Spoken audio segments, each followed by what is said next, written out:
Before the formal inauguration of the conclave, we have a special announcement. Many of you might be knowing that the co-chairperson of Techno India Group, Madam Mo Rai Choudhury, has left for her heavenly abode a few months back. So this year, we have decided to dedicate our conclave in her loving memory. She was an inspiration to SNU and especially to our department since we have worked closely with her. Now I would request all of you to stand up and observe a minute's silence in her loving memory.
Thank you.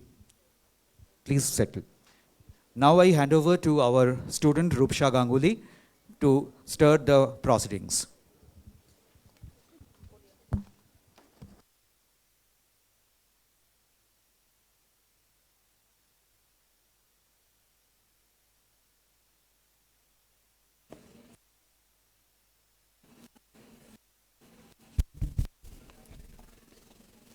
Good morning, everyone.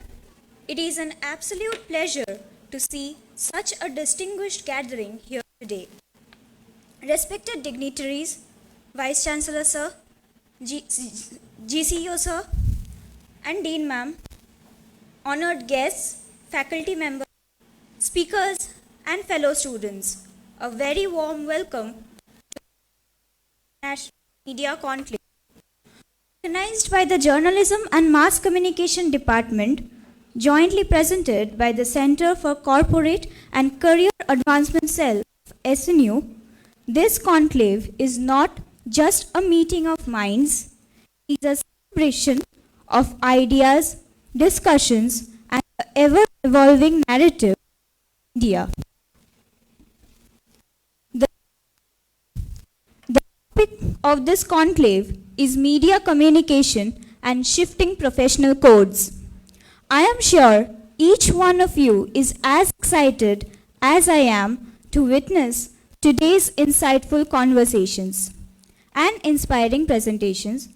Let's embark on this journey together where we explore and question whether media democracy as we know it is sustainable truth any longer. And to set the tone for this beautiful event, I now invite our talented students to present a rendition of the soul-stirring Anando Loke, Mongola Loke, a song that uplifts the spirit and fills the heart with positivity. Let's welcome them with a round of applause.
Thank you for that beautiful performance.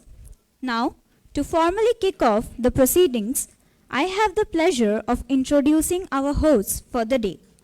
First, we have Professor Rituparna Sharkar, seasoned educator and leader with over 25 years of experience, currently serving as the head of the Center for Corporate and Career Advancement at Sister Nivedita University. Alongside her, we have Assistant Professor Shoikat Majumdar, a pillar of strength and inspiration, a television journalism expert with 18 years of industry experience. Without further ado, let me invite both of them to take over and guide us through the rest of the morning's proceedings. Please give them a warm welcome. Thank you, Rupsha.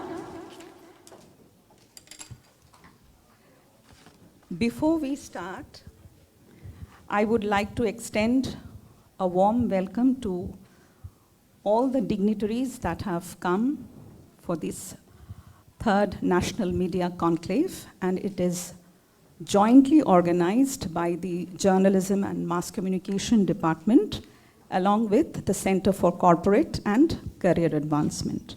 I am Rituparna, and along with me is Dr. Shoikat Majumdar, and we are your hosts for the next 3 days. So, Shoikat sir, let's start. Yeah.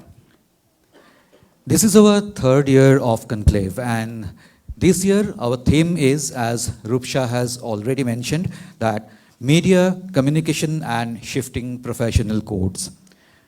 Actually, the world is changing, technology is advancing, and so is the media. To catch up with the changing trends, media professionals as well as the media educators need to be updated. And that is why media research has become so important. We hope this 3-day National Media Conclave will see some of the best papers presented by the best scholars of the country and some of the best deliberations from the best media educators and media professionals of the country. We are looking forward to that. Well, media is constantly evolving, as we all know, especially with the rapid advancement of digital platforms and technologies. Media conclaves like this provide a forum to discuss new trends, such as the rise of streaming services, the impact of artificial intelligence on media, the role of social media influences, and the changing landscape of news consumption. Conclaves like these help industry professionals stay ahead of changes and adapt to new opportunities. This year, the third Media Conclave at SNU will serve as a platform where influential figures from India across, the media industry experts, policy makers, and the thought leaders, they come together to discuss pressing issues, they share insights, and shape the future of media and communication. Our conclave is a platform for intellectual discourse, where we will challenge existing paradigms and explore innovative approaches to media communication. We will discuss the impact of digitalization, the role of social media, and the shifting boundaries between journalism, public relation, and advertising, among various other things. With traditional revenue streams like print advertising, shrinking media conclaves offer a space to explore new business models, monetization strategies, and innovations such as subscription-based models, crowdfunding, or branded content. Through this conclave, we aim to facilitate a dialogue between academics, practitioners, and policymakers, identify emerging trends and research gaps in media communication, foster collaborations and networks among scholars and professionals. We also inform and shape the future of media education and practice. Newer avenues to research that will be discussed here shall germinate scope for further exploration. We shall find out about the latest technologies influencing media production and distribution, including innovations in streaming, mobile content, and audience engagement techniques. Here at this point, I would also like to thank our partners, media partner, the Telegraph, Edugraph, we have the digital partner, Kolkata Buzz, SNU Chronicle, SNU Radio, SNU Reels, and of course our food partner, Berlin Burgers. Can we have a huge round of applause, ladies and gentlemen?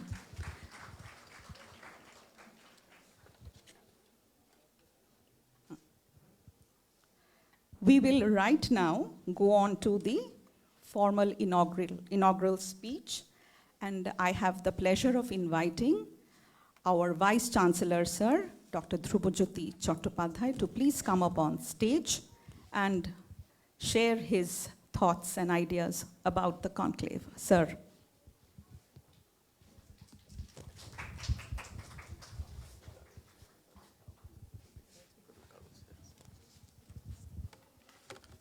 A very good morning to all of you. I just want to first start this program with a cheers to the department. Let's give a big hand to the Department of Journalism. Sir, we are also there. This is the first time. For them, it's for the third time. That's why. Yeah.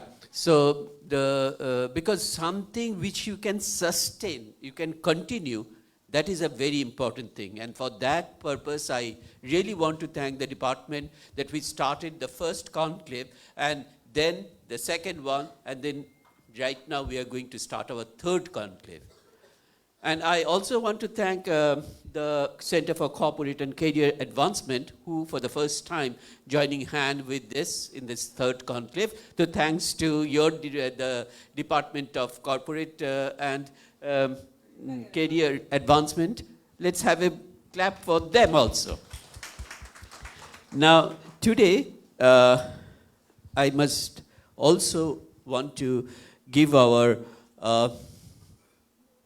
really gratitude to them for taking so much of pain for coming over here, our honored guest, Mr. Jaswant Rana, Dr. Survi Daya, and Dr. Snehashish Paul, and Dr. Shujit Paul, Snehashish Shur, and Dr. Shujit Paul. Thank you for coming over here. And Dr. Mohul Brahma. So now, what I thought that when I looked at this particular title of this conclave, media, which is a known word, communication is a known word. But with that, we are now adding the shifting professional codes. Now, this shifting professional codes is becoming very, very important right now in this world.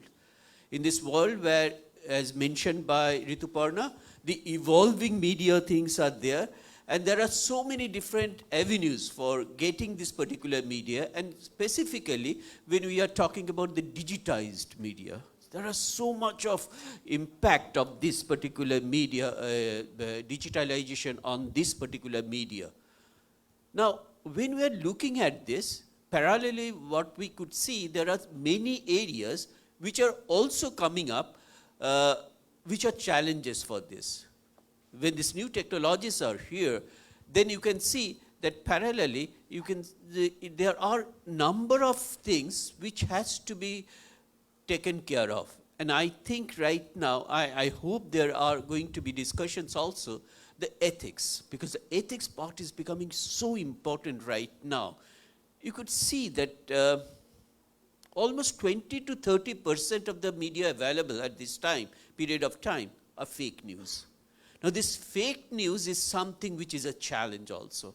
So whenever we are talking about this advancement in the media, whenever we are talking about this advancement of communication, these professional codes are becoming very, very important. We have to understand that what are the different impacts of this, and the ethical considerations are very important, and I am sure that this particular part must be to our next generation media personals who are here at the back of this hall, I just wanted to mention that keep this particular term ethics as one of the most important terms while you are doing any work. So thank you, and I wish a great success for this third media conclave.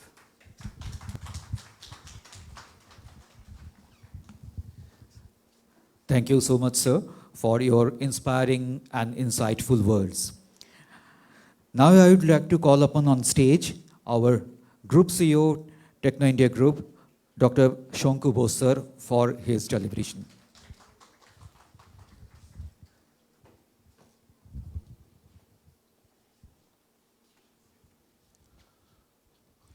Good morning, and my first extra heartfelt congratulations to the media, communication, and our C3A department, and hosting such a wonderful event. And one thing I must appreciate, my colleague, I think she deserves. I just texted her. The Mrinal is one of the perfect examples as an invisible leadership. And this is, in fact, this is the topics that I'm going to talk in this afternoon in Accelerate. So I thought that, wow, I have a homegrown leader with an invisible leader.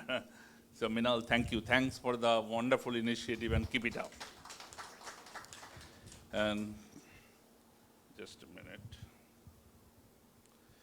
So it is true privilege to be here today at the third National Media Conclave organized by the School of Media and Communication and C3A, which is Career and Corporate Advancement Team.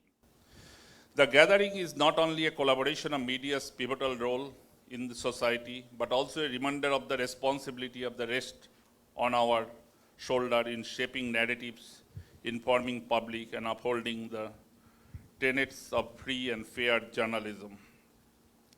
In my view, the key challenges of journalism in India today, and I'm sure that I'm going to highlight those challenges, and I'm sure that that will be the topic of discussion for the next 3 days. And I personally feel that one of the fundamental clauses is the freedom of press. So this should be the question today. And the first, our Honorable Vice Chancellor just mentioned, the moment you open up your mobile phone, you'll be flooded with the fake news. So I think this is one of the great challenges of today's, and that should be discussed here. The misinformation and fake news. The whole population get biased and these days, and the way the media is making it up and all. So how to handle that, that should be. Then the second challenge I think that entire Indian journalism are facing is political pressure and censorship. And sometimes, since we run the 2 newspapers, sometimes because of my position, I do get so many calls, even in the middle of the night, and make sure that what will be the first page, lead story, second story, and all. And even the next day, if anything happens, so immediately I know that the call is going to come. Third is the media ownership and concentration. Particularly in India, I think this is one of the key things. If I look at that, there's a few corporate house is completely controlled, probably the 90% of the media. And if that is the situation, there's no competition, then where is the, how do we create ethics, value, ownership, and all? It's basically the money is bought over the media. I'm sure that that should be the discussion. And there should be a law in India that monopolization of business, because most of the developed country that there's a deregulations of kind of things that you cannot hold more than 25%. Basically, if I'm holding the 90% of the media, that means I'm holding the 90% of the truth. And that should be the discussion and should be the center stage of this kind of meeting. So, fourth point is safety and security of the journalist. These days, our journalist friends, students, and colleagues, whenever they go to the spot, they are getting the first target. And even not on the spot, even beyond the story, they are getting abusive, they all these, that, and all. There should be like, recently we have seen that kind of agitations going on. There should be the similar kind of strict rule to be established for our journalist colleagues, because it should not be tolerated. Fifth is declining of press freedom. So if we, though I'm sure that you guys are seeing that India's freedom of press is globally is declining. I think over past few years, the ranking is declining. So that should be the discussion, that very few people internationally have started trusting on the Indian press news these days. So sixth, in my view, is a paid news and ethical concern. What Professor Chattopadhyay just mentioned, that that should be the discussion, the paid news and ethical concern.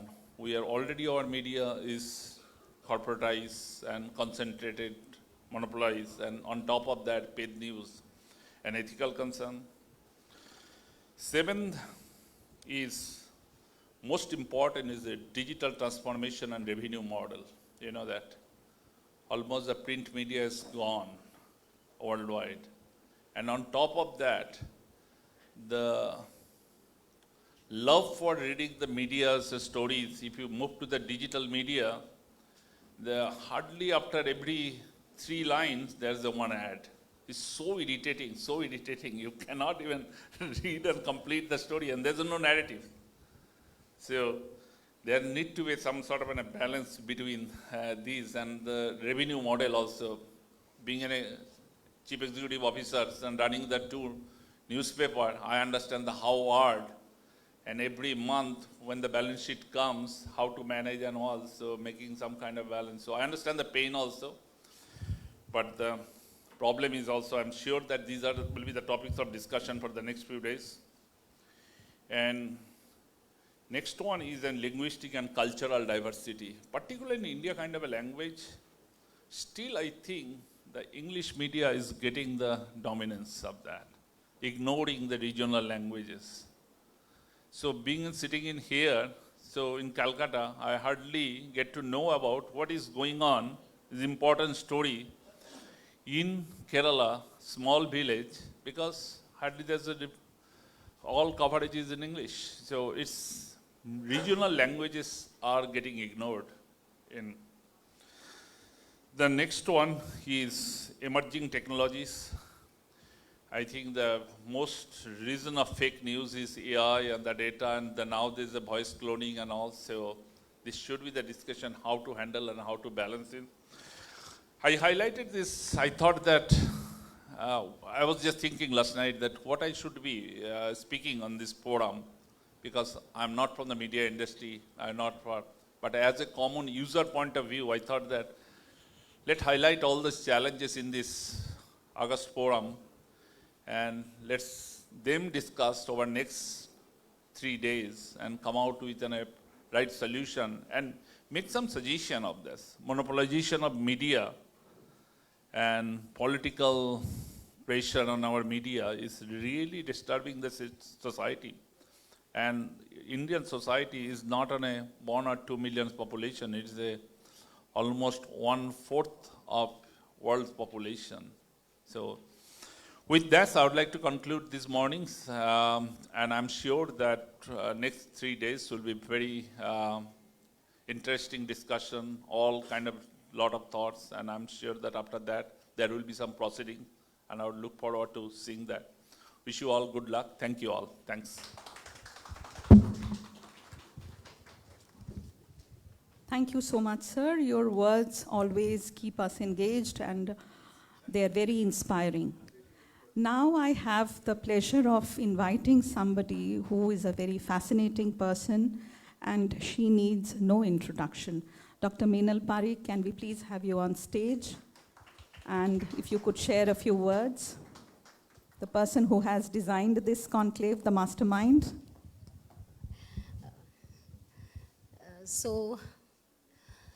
Good morning to all the dignitaries present, my dear faculty members across SNU. Thank you for blessing this event today, the third media conclave, because today I see my friends and colleagues are not only from mass communication, from other departments also. So my heartfelt gratitude to everyone who's present here. And it's been a long journey. Today I'm a student also because Yashwant sir is sitting today here, and I have worked under him in Aaj Tak News channel. So I think it's a full circle today that when he was my teacher at one point of time, and today I am in some way trying to mentor many students over here.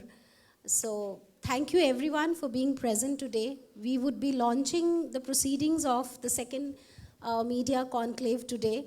So I would just request the dignitaries present to have a little patience, and we would want all of them to be present when this unveiling happens. Please watch this live at www.snumcaj.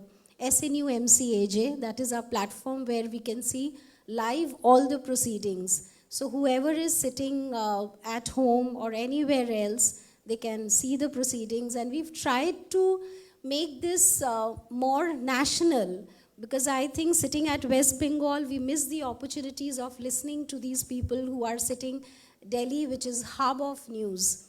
Because I've come from that area, and I can say that till today, in India, politics and news surrounding politics is going to sell and work. And that is where our students generally, they shy from learning politics. So please be very aware who your government is, what your government is doing, what is happening around the world, and for that reading newspaper. These were basics that we were taught. And today I thought that it is important that these people come here and say that yes, politics is something, news surrounding politics is something that you should not avoid and you should learn. It's good that we are in digital media, but do not forget our grounds. So thank you so much for being here. And professional codes, of course, because we are still struggling, trying to figure out where to say yes and where to say no. So thank you so much. Thank you, Dr. Minal Parikh, our team leader who has led us to do this. And now I have the pleasure to call upon stage the person who has worked day and night for arranging this conclave and was running crazy till half an hour back. The convener of the conclave, my dear friend Arindam Basu.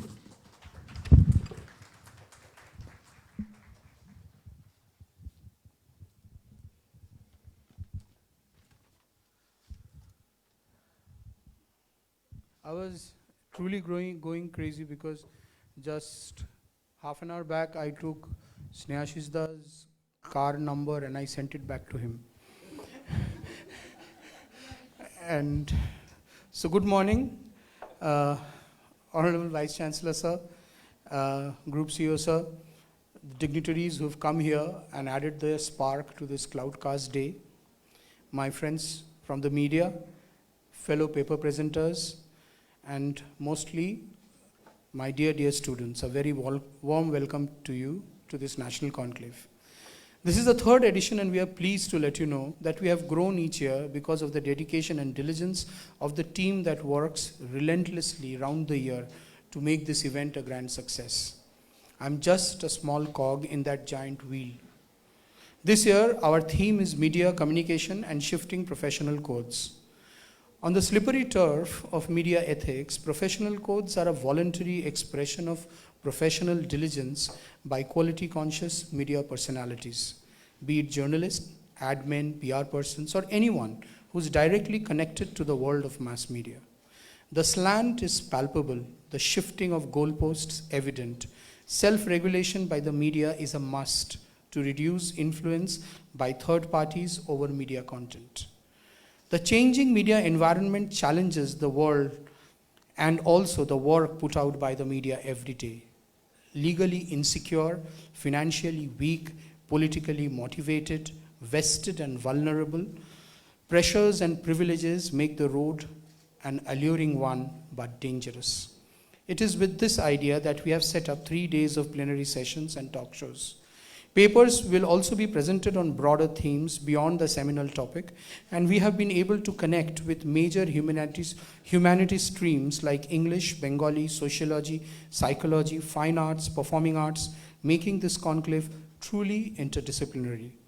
I welcome all the paper presenters, session chairs, dignitaries, and we hope we have 3 exciting days of discussions that germinate new thoughts and give birth to new ideas for further research and policy development. This year, we have associated with the Center of Corporate and Career Advancement to make the academic industry interface more meaningful. I thank everyone in C3A, especially Rituparna Sarkar ma'am, for putting her best foot forward. Truly indebted and blessed to have you all. Thank you.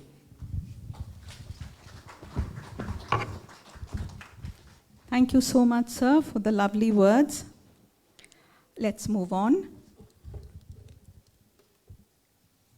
We will now start with the felicitation.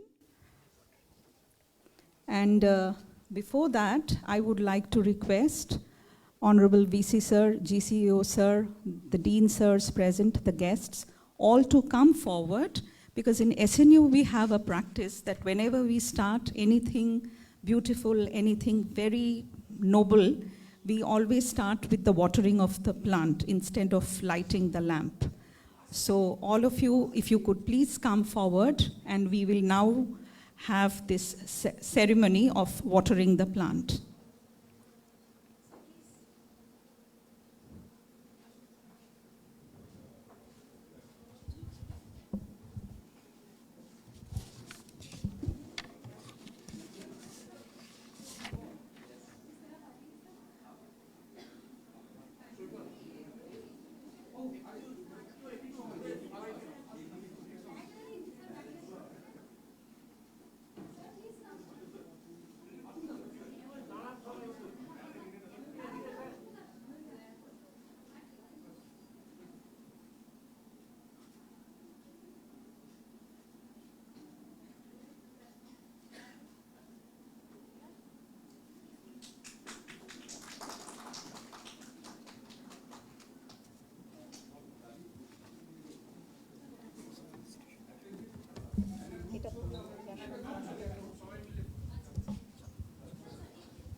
Now we will move on to felicitate our honored guests of the day.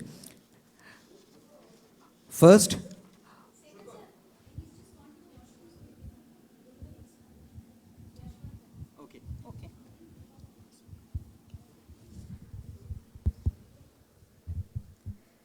May I please call upon Dr. Shonku Bose, Honorable GCEO Sir, to felicitate Dr. Surbhi Dahiya. Can we please have the AV?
Renowned media educator. Currently, she is a professor of journalism and HOD at the Media Business Studies, Indian Institute of Mass Communication, New Delhi. Thank you, ma'am, for your gracious presence.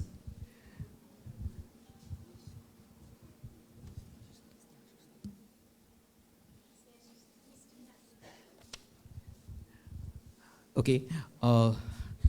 Next, I have the pleasure to call upon on stage Arindam Basu, a convener. Please come on stage to felicitate Mr. Abhijit Dasgupta. Mr. Abhijit Dasgupta is a renowned documentary filmmaker, journalist, television, one of the stalwarts of Indian television journalism, and was the former station director of Doordarshan, and he had run his channel for more than 8 years. And it's my pleasure to call upon and announce about Abhijit Dasgupta. He is my guru in journalism.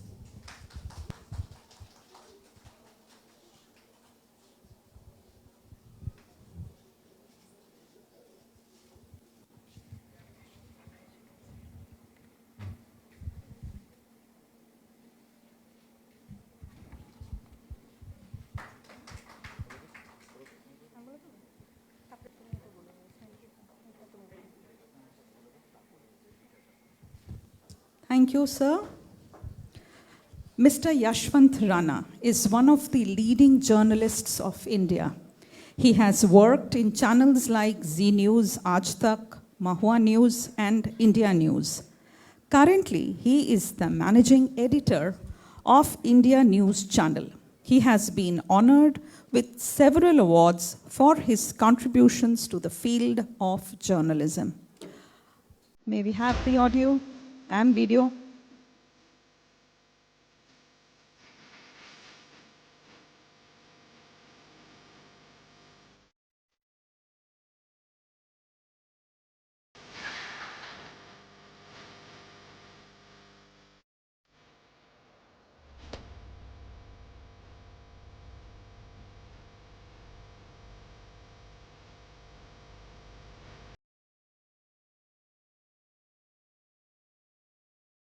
BC sir, may we please have the honor of having you on stage to felicitate Dr. Yashwant Rana.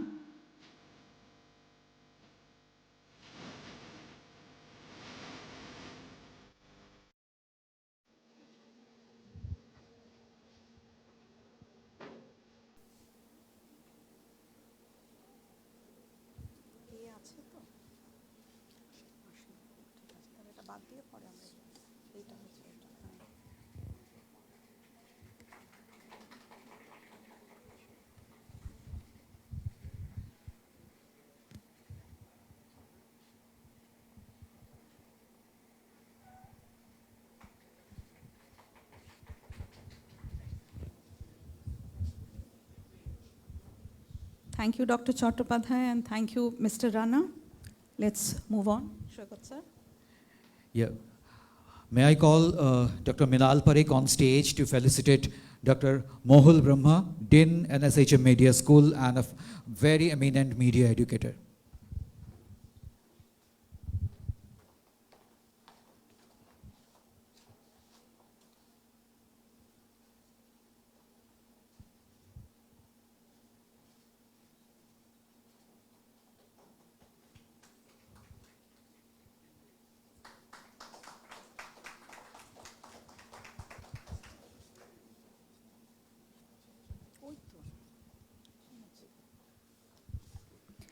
Dr. Snehashish Shur is a veteran journalist and media educator. He is the former Additional Director General, Doordarshan, and he is the president of Press Club, Kolkata. Sir, may we please have you on stage?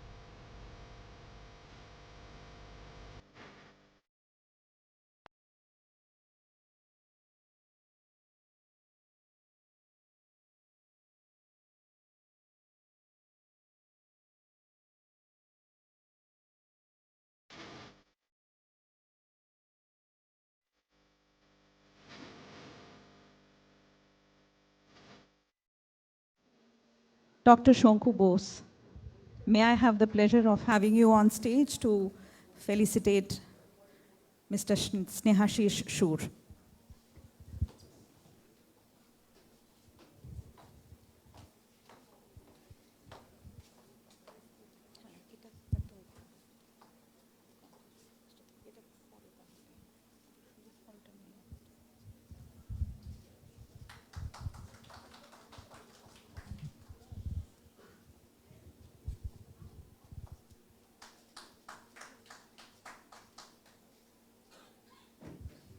Thank you, Dr. Shur. Thank you, Dr. Bose.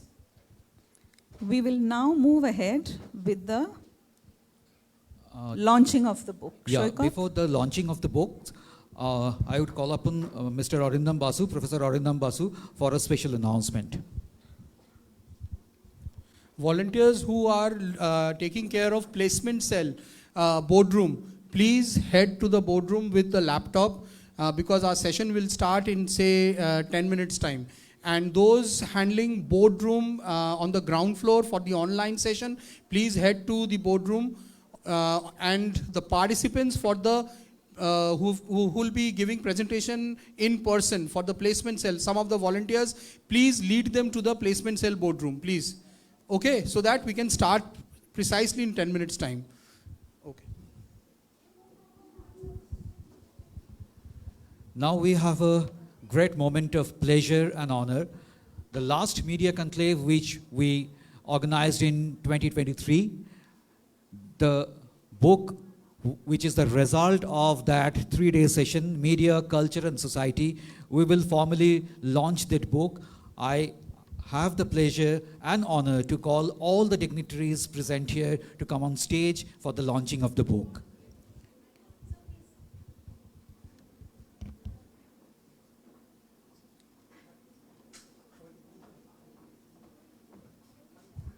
I would request the Deans Debashish sir, please, Burashib sir, please, other faculty members, Shobona, Moni Kinkini, all who are present, Arijit, the one sitting beside, sir, do I need to call you? PDG sir, COE sir, please bless us, please come up. I don't know whoever I'm seeing here, I'm calling, please come up on stage. At least stand in the frame with us. Andrila, please. Orjani is there. Orjani, please represent your mother.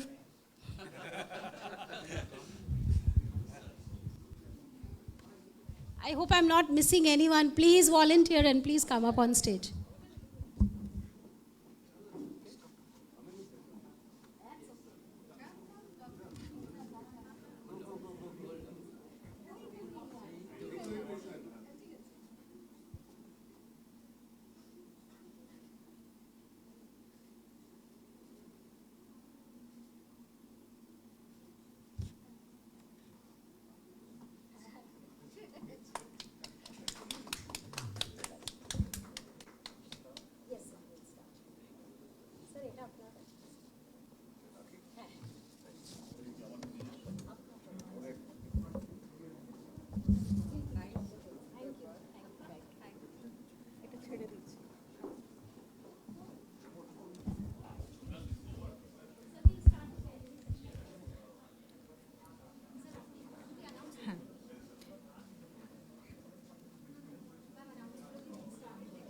We will now start the plenary session for which we have been awaiting.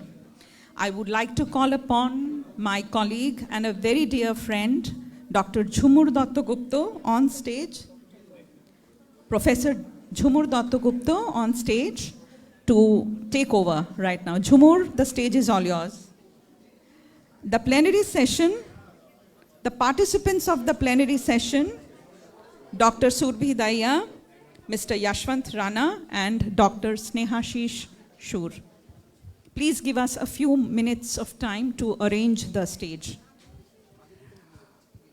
And before the plenary session starts, we have a small announcement. This program is being live streamed at snumcaj.com, and the book which is launched recently just now, it will be available for all to read in SNU MCAG website under SNU Conclave section. Now we hand it over to HOD Journalism and Mass Communication Department, Professor Jumur Dattagupta.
Hello, hello, hello.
Present here, media is playing a very important role in Indian democracy.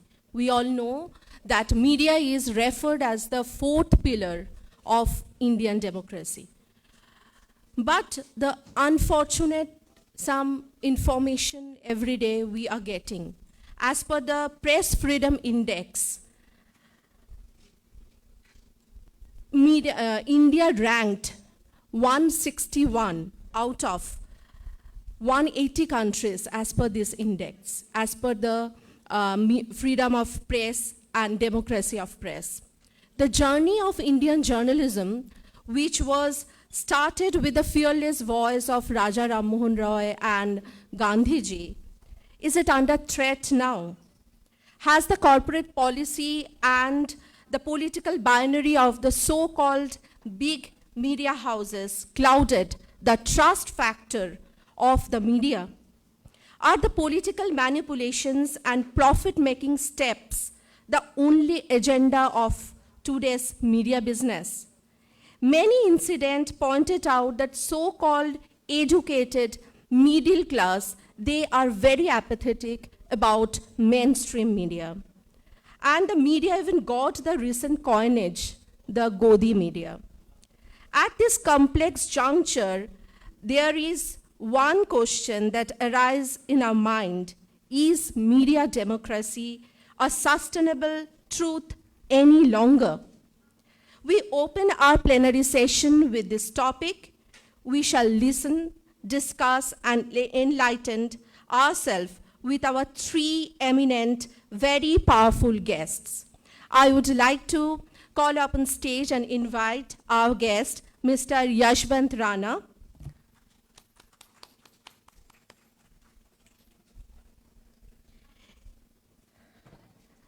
Mr. Rana is one of the leading journalists of India. He has worked in channels like Zee News, Aaj Tak, Mahua News, and India News. Currently, he is the managing editor of India News channel.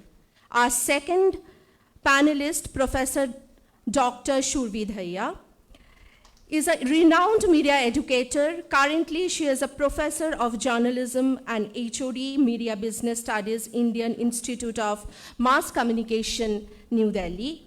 And I would like to call up on stage Dr. Snehashish Shur. Snehashish Shur is a seasoned journalist and media educator. He is the former Additional Director General of Doordarshan. He is the President of Press Club, Kolkata. We are starting our plenary session. Our topic is media democracy a sustainable truth any longer? First, I would like to call Mr. Yashwant Rana, and Mr. Rana will share his vision. Good morning, everyone. This is for the fourth time I'm here in Kolkata.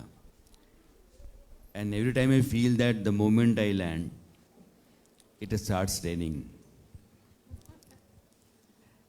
And in Indian tradition, this is taken as a good omen. I would like to thank Meenal also for inviting me to such an event which is very thought-provoking. Many issues raised by previous speakers must be discussed. The point which has been raised, that is media today is democratically independent or free. It's a perception, subjective issue. How do you perceive the system which is there in the country, political system, and how you look at yourself as a journalist in the entire arena of journalism? You are a tool, as a matter of fact. तो होता क्या है, चूंकि आप लोगों की ज़िंदगी अभी शुरू होगी, आप आ गए हैं, डिजिटल मीडियम ने एक ऑप्शन तैयार किया. अभी तक जो ट्रेडिशनल मीडिया था, वन वे ट्रैफिक था. A newspaper is writing an article, is being read by people, and they are making their own opinion about a particular content or event, or a person also, or party. But what happens now? मैंने कुछ लिखा है तो उस पर आप भी लगातार जवाब देते हैं. यह जो बाइलेटरल इशू है, ट्रैक है, इसने उन सभी सवालों को दरकिनार कर दिया है जो मीडिया के ऊपर सिस्टम के शिकंजा डालने को लेकर के उठते थे. अगर एक चैनल, दो चैनल, अखबार नहीं बोलते हैं, नहीं लिखते हैं, तो उनसे कहीं बड़ी तादाद है सोशल मीडिया पर उन लोगों की जो लगातार मीडिया के तरफ से ही लिखते बोलते हैं, वो जर्नलिस्ट ही हैं। मेन स्ट्रीम मीडिया ने उनको छोड़ा या उन्होंने मेन स्ट्रीम मीडिया को छोड़ा है, तो मेजर इश्यूज पर वो लगातार एक्टिव हैं and they are posting their videos, their opinion, their stories every day. It could be 2 stories, 3 stories or 4 stories as well, and they are going live also. They are being followed. किसी news channel के followers से या तो ज़्यादा या उनके बराबर या थोड़ा कम फॉलोअर्स उनके हैं, तो सिस्टम शिकंजा डाल दे मीडिया के ऊपर, तो इसमें आपको ये समझना है कि मीडिया क्या है। वही मीडिया है जो ट्रेडिशनल मीडिया है, जिसको आप टेलीविज़न चैनल कहते हैं, न्यूज़ चैनल या न्यूज़पेपर्स, या फिर ये डिजिटल मीडिया है जो इवॉल्व हो रहा है बहुत तेज़ी से। Over last 30 years there has not been such a change in media as it was over last 7-8 years. Digital medium और एआई, इसने मीडिया को इतना चेंज किया है। ये मीडियम है, मैं बताऊँ, मैं आता हूँ कि मैं कहाँ जा रहा हूँ, लेकिन आपके लिए अपनी बात कहने का रास्ता बहुत आसान हो गया है और दूर तक कम्युनिकेशन है। अगर मैं आज की तारीख में आपके सामने बोल रहा हूं तो सिर्फ आप ही नहीं सुन रहे हैं, बहुत संभव है कि ये सोशल मीडिया के ज़रिए हिंदुस्तान के बाहर के लोग भी सुन रहे होंगे। तो यह जो रीच है, यह अभी जाकर के बनी है, पिछले कुछ वर्षों में, पहले ऐसा नहीं था। और जब कभी भी आप चेंजेस को ठीक से देखते हैं तो अपना ओपिनियन आप बना सकते हैं। आज से 8 साल पहले 2015 में अरब में एक रिवॉल्यूशन हुआ, उसको स्प्रिंग रिवॉल्यूशन कहते हैं।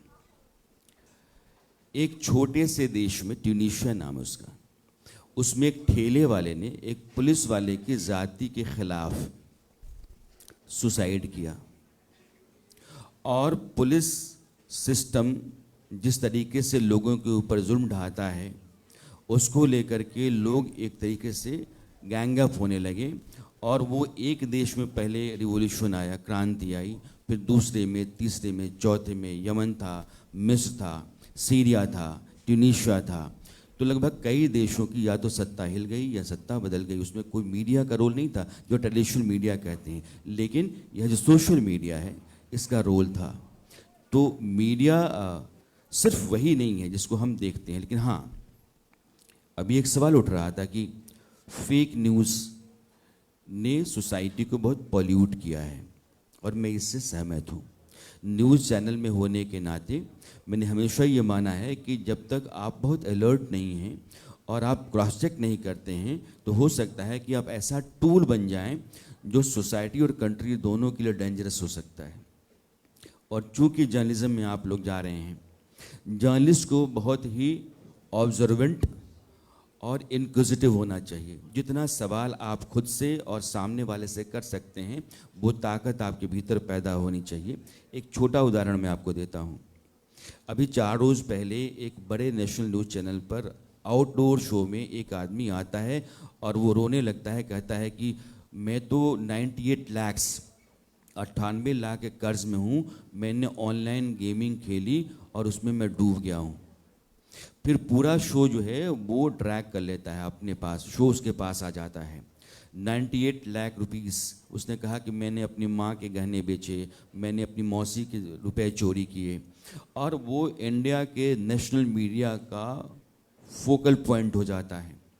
उस पर 2-3 पॉडकास्ट होते हैं जो मिलियंस में जाते हैं। मैं आज सुबह न्यूज़ मीटिंग में डिस्कस कर रहा था, and suddenly when I was coming to Kolkata, there is a post about that guy only, and person who was posting his video or text as well, he was close to him, and he is close to him.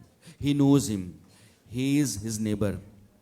And what is saying, ये बहुत बड़ा फर्जी है, 98 लाख रुपए कोई कर्जा नहीं है, ये घर आता जाता रहता है, इसकी माँ बिल्कुल ठीक है, इसकी मौसी ऐसी नहीं कि 1.5 लाख रुपए चोरी कर सकता है। तो एक आदमी ने आपके पूरे इंडियन मीडिया को एक दिन नहीं, 2 दिन नहीं, 3 दिनों के लिए हाईजैक कर लिया, और हमने सवाल नहीं किया कि तुमने अगर IIT मेंस क्वालिफाई किया तो तुम्हारी रैंक क्या थी, तुमने जहाँ से पास आउट किया है वहाँ के लोगों से, उसके माँ बाप से, उसके मौसी से क्रॉस चेक नहीं किया, जबकि अभी तो किसी से 10 सेकंड में, 1 मिनट के भीतर हम बात करके क्रॉस चेक करते हैं whether this man is speaking right wrong. तो ये जो फेक न्यूज़ का मामला है, सिर्फ एक इवेंट बता रहा हूँ, लेकिन the entire society is being polluted by those whose intention is not to keep the society the way society is going and nation also। तो जब आप polluted mindset के हैं तो आप लगातार सोसाइटी के भीतर, और वेस्टेड इंटरेस्ट के कारण होता है, it could be political vested interest and there so many also, I can't diverse all those things in front of you, but बहुत सारी चीज़ें ऐसी हैं जो आपके सामने आएंगी जिनका कोई आधार नहीं होता है, लेकिन ऐसा लगता है कि ऐसा ही हो रहा है। एक जर्नलिस्ट को 4 बातों पर बहुत ध्यान रखना चाहिए। पहला ये कि जो सबसे अनकॉमन होता है उसको अपने पास रखो, कॉमन सेंस। दूसरा, लॉजिकल होना चाहिए, रीजनिंग आपके पास होना चाहिए कि अगर ऐसा है तो क्या ऐसा हो सकता है, तो वो रीजनिंग होगी तो आप क्वेश्चन करेंगे। तीसरा, आपकी अपनी पढ़ाई लिखाई बहुत अच्छी होनी चाहिए। इट्स अ ह्यूज कंट्री, बहुत बड़ा मुल्क है, आपकी हिस्ट्री, आपका आर्ट, आपका कल्चर, आपके पॉलिटिक्स, आपकी सोसाइटी, इस पर आपकी ठीक ठाक पकड़, जितना ज़्यादा आप पढ़ेंगे उतनी बेहतर आपकी समझ होगी। कभी भी आपके पास जो राइट पर्सपेक्टिव में चीज़ों को देखा जाता है, राइट कॉन्टेक्स्ट में देखा जाता है, सिर्फ एक ही कारण है कि आप पढ़े लिखे हैं, आपके पास समझदारी है। जिस कैपिटल में बैठा हुआ हूँ, ये स्टेट इतना बड़ा है, राजा राम मोहन राय का जिक्र भी हो रहा था, Vivekananda, Ramakrishna Paramahamsa, Subhash Chandra Bose. Indian art starts from East Bengal, तो आप जानते तो होंगे ना, अगर नहीं जानते हैं तो आपको जानना चाहिए।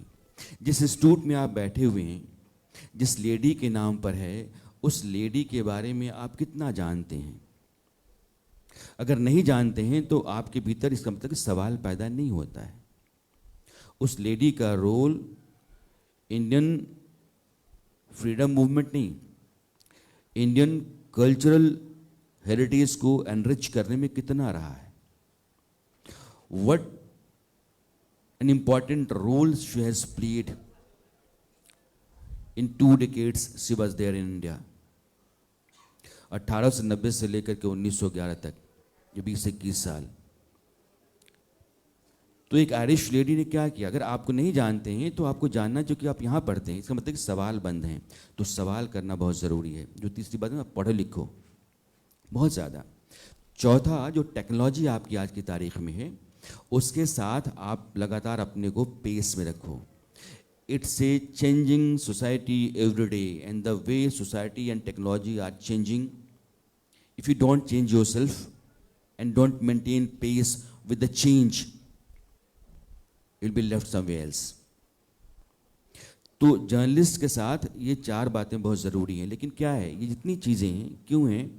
क्योंकि आप ऑप्शन लेकर के आते हो। मैं 2 मिनट और लूँगा, क्योंकि मेरी अब इस बात को आप ध्यान रखना। एक वीडियो एडिटर है, AI उस वीडियो एडिटर का ऑप्शन बन सकता है। एक वॉइस ओवर आर्टिस्ट है, हो सकता है कि AI उसका दूसरा ऑप्शन बन जाए। एक स्क्रिप्ट राइटर है, उसका ऑप्शन भी AI दे सकता है। लेकिन the way I think, the way I right, AI can't. अगर मैंने अपने लिखने और अपने लिखने के ज़रिए आपके ऊपर असर छोड़ने की ताकत पैदा कर ली है, तो AI नहीं कर सकता है।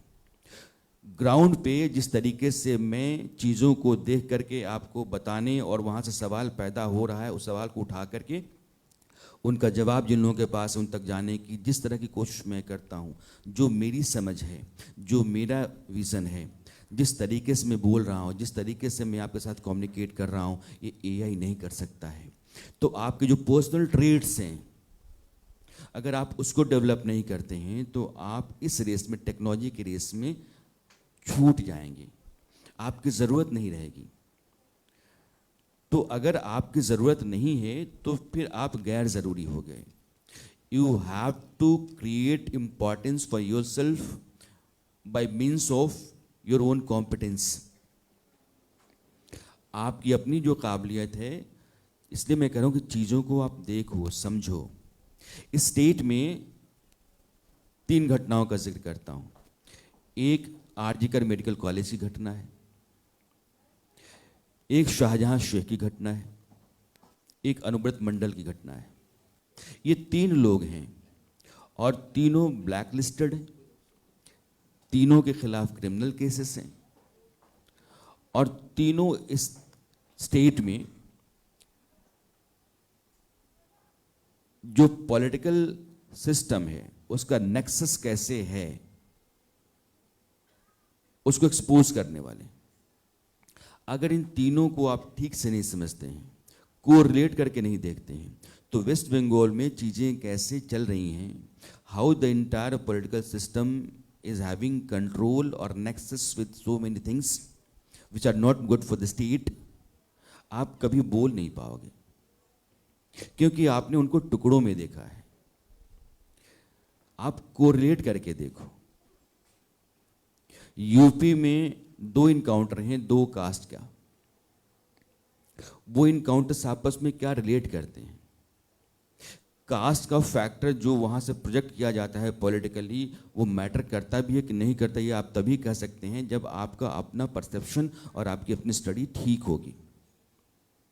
असम में एक गैंग रेप अक्यूज्ड भागता है पुलिस कस्टडी से और तालाब में डूब के मर जाता है क्योंकि उसके हाथ में हथकड़ी लगी हुई है। आज से 5 साल पहले हैदराबाद में एक डॉक्टर, लेडी डॉक्टर के रेप और उसके मर्डर के मामले में 4 लोग जिनको पुलिस ले गई थी, वो पुलिस कस्टडी से भागते समय मारे गए। और महाराष्ट्र में बदलापुर में परसों जो अक्यूज था वो भी पुलिस कस्टडी से भागते समय मारा गया। सब भाग रहे थे, एनकाउंटर है। लेकिन गाय who is committing crime in front of camera, in front of you, he doesn't need any evidence to be convicted, takes 10 years, 20 years for justice. And when justice comes, he gets out. तो आपकी राय क्या बनेगी? जो बदलापुर में हो रहा है, जो हैदराबाद में हो रहा है, जो असम में हुआ है, जिसके खिलाफ लगता है यहाँ ये है, इसने किया, इसका विजुअल है, एविडेंस है, तो आप कहते हैं कि ये पुलिस इनकाउंटर जो है वो सही है। मैं ये नहीं कहता हूँ कानून हाथ में लेना सही है, सिटीजन के पास राइट होना चाहिए जस्टिस के लिए, लेकिन क्रिमिनल के लिए जस्टिस एक प्रोटेक्शन वॉल बन जाए, ऐसा भी नहीं होना चाहिए। तो जब अलग अलग एविडेंस, अलग अलग इंसिडेंट्स को आप देखते हैं और उनको कोरिलेट करते हैं तो आपके पास एक परसेप्शन तैयार होता है। तो ये ताकत आप ज़रूर पैदा करो। टेक्नोलॉजी चाहे जहाँ भी आके खड़ा हो जाएगी, वो आपका ऑप्शन नहीं बन सकती, वो आपकी सहूलियत बन सकती है, लेकिन आपके भीतर जो क्वालिटीज़ हैं, those qualities can't be done away with. तो इसलिए डेमोक्रेसी में जर्नलिज्म आज से सवालों में नहीं है। लॉर्ड विलियम बेंटिक ने जब ये शुरू हुआ था, इसी कोलकाता में पहला अखबार चला था और अंग्रेज संपादक के यहाँ अंग्रेजी हुकूमत ने छापा मारा था। तो जो सिस्टम है और जर्नलिज्म है, इन दोनों के बीच फाइट जो है वो लगातार चलती है। टाइम के मुताबिक उसकी शक्लें बदल जाती हैं, उसके थ्रेट्स बदल जाते हैं, उसके चैलेंजेस बदल जाते हैं, लेकिन ये चलते रहते हैं। आज की तारीख में अगर सिस्टम आपके ऊपर ज़्यादा दबाव डालता है तो दूसरी तरफ सोशल मीडिया है जो लगातार एक्टिव होता जा रहा है और लोगों के बीच में अपनी जगह बनाता जा रहा है। तो आवाज़ जो हमारी आपकी है वो आपके बीच में आती है, राय आपको बनाना है। अपनी राय बनाने से पहले मैंने जो 4 बातें कहीं वो ज़रूर रखिए, बतौर नागरिक भी, बतौर जर्नलिस्ट भी। अगर आपके पास वो नहीं होता है तो बहुत दिक्कत होती है, परेशानी होती है, और entire society in country also उसके आगे बढ़ने में बहुत दिक्कत होती है। बेवजह के फसाद खड़ा होते हैं, और मैंने बहुत सारे ऐसे फसाद देखे जिनकी कोई वजह नहीं थी कि वो हों, लेकिन हुए क्योंकि बस मुट्ठी भर लोगों का वेस्टेड इंटरेस्ट था। Thank you. Thank you, sir. Thank you so much. Media is like a, we can say that punching bag. Everybody is saying media is actually lost its credibility, but the stakeholders of the media, how they are dealing every day's issues, and how they are still raising their voice and covering the story and deliver the information, the challenges, what they are facing. So this is very important for us and for the students of mass communication and journalism also. So I would like to call up on stage our second guest, Dr. Snehashish Shur, to share his vision. Thank you, Professor Jhumur Dattagupta. Distinguished co-panelists, Professor Dr. Surbi Daya and eminent journalist Mr. Yashwant Rana. It's a pleasure to share a dais with such luminaries of media education and a media practitioner, a leader, a senior journalist. Both of them have spent quite a number of years in their own ways. Now, I have been shuttling, and whatever I would like to say, it's to some extent, I should not say academic, but has a perception from the academics as well as from a perception of a practitioner. The topic which is quite known to you, ma'am and sir, may I request you to kindly shift your position, because I have a PowerPoint, because whoever says that who doesn't have power, neither power nor point in the deliberations, has a PowerPoint. So I neither have power nor have deliberations. So I mostly try to take the help of back konta. Eta?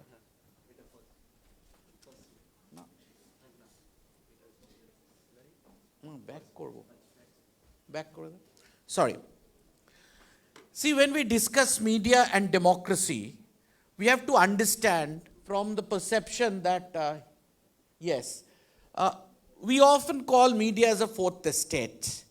But what is the exact meaning of that? Media and democracy, when the discussion comes, because fourth estate takes the pivotal point of discussion. It was first used by Edmund Burke. There are so many students, so I need to contextualize when we always say media is a fourth estate.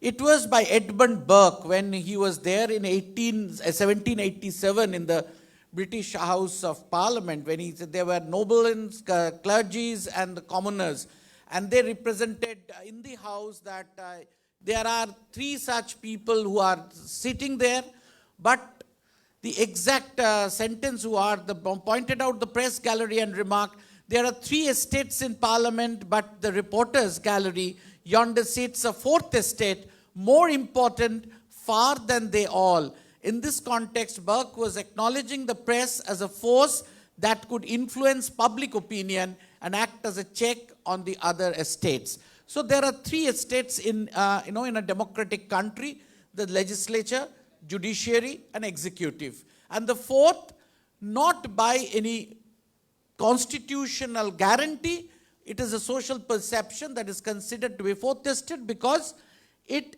makes all the other 3 estates accountable, and it ensures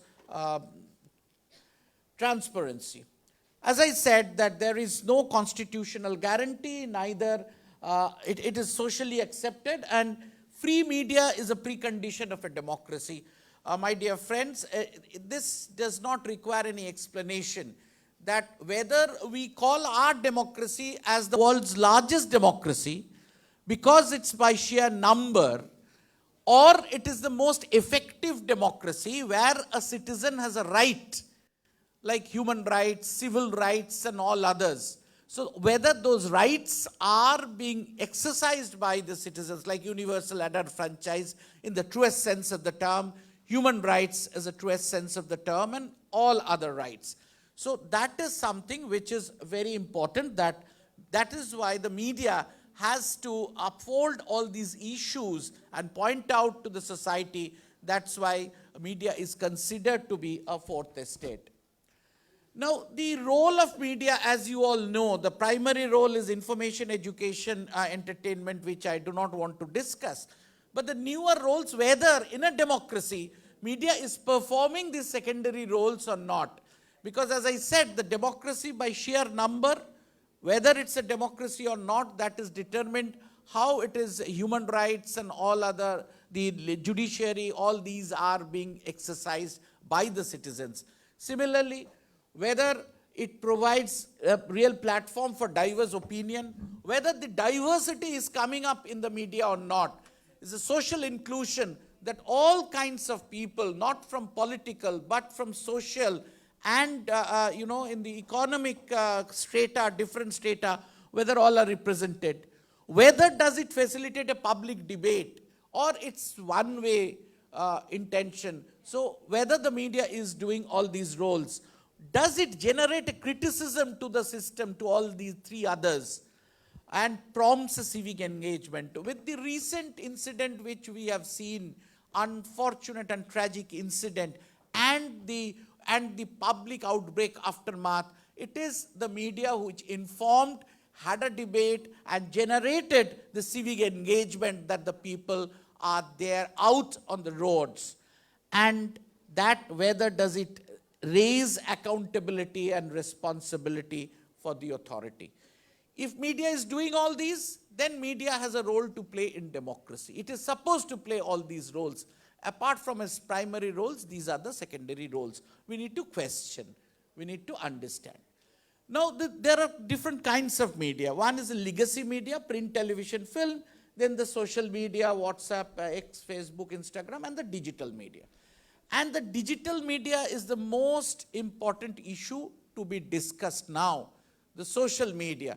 Whether there will be regulation, where there will be self-restraint, whether there will be an ethical practice, because digitization has democratized the world. So anybody is a content provider.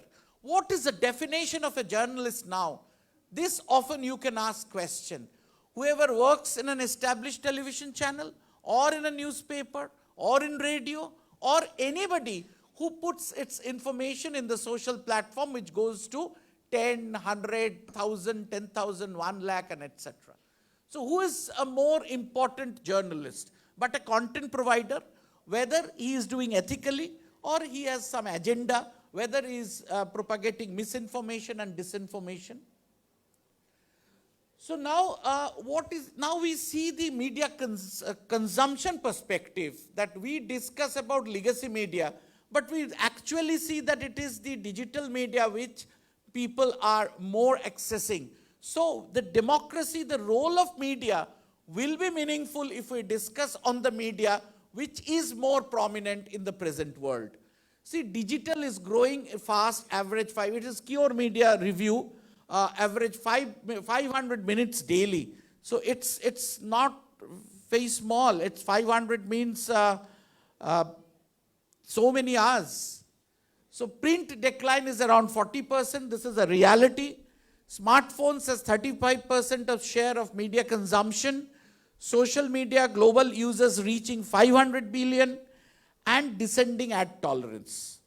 Now, when we talk about digital media, we have to consider the ad tolerance, whether we are ready to see the ads and see the content, or what people are doing. I'll come next. But here it shows that the legacy media is gradually losing its command, its footprint over the society. And these are the media which is coming up. And if media's role is to be discussed, we have to discuss with the perception of or perspective of these new medias. Now, at tolerance we were discussing, it's a research by Kantar is saying that either people are skipping or paying to bypass the ads, they are skipping the ads, or they take a pay content where they are excluded from ads, or use ad blockers, or simply stop watching when ads appear and they just go to the next. Ad is the greatest disruption in the digital system. So one has to take care of it. Online 8 hours, social media 3 hours. You see, this is the media consumption. I have brought in this because we talk about media, role of media, but we need to first identify which is the prominent media now. It's 8 hours media consumption on an average, and within that is online media. Within that 3 hours is the social media content. So you see consumption. You see that how much people are engaging gradually in the online media and social media. In the Deloitte's 2024 digital media trends, and obviously you know that this research is only based on US, what they are saying is that media and entertainment industry appears exponentially larger than the entire industry is expanding. And in our country also it is expanding, like our growth rate, if we put it in 6% and 7%, our CAGR of the media and entertainment industry is almost on an average 10%. So it's higher than the GDP growth rate.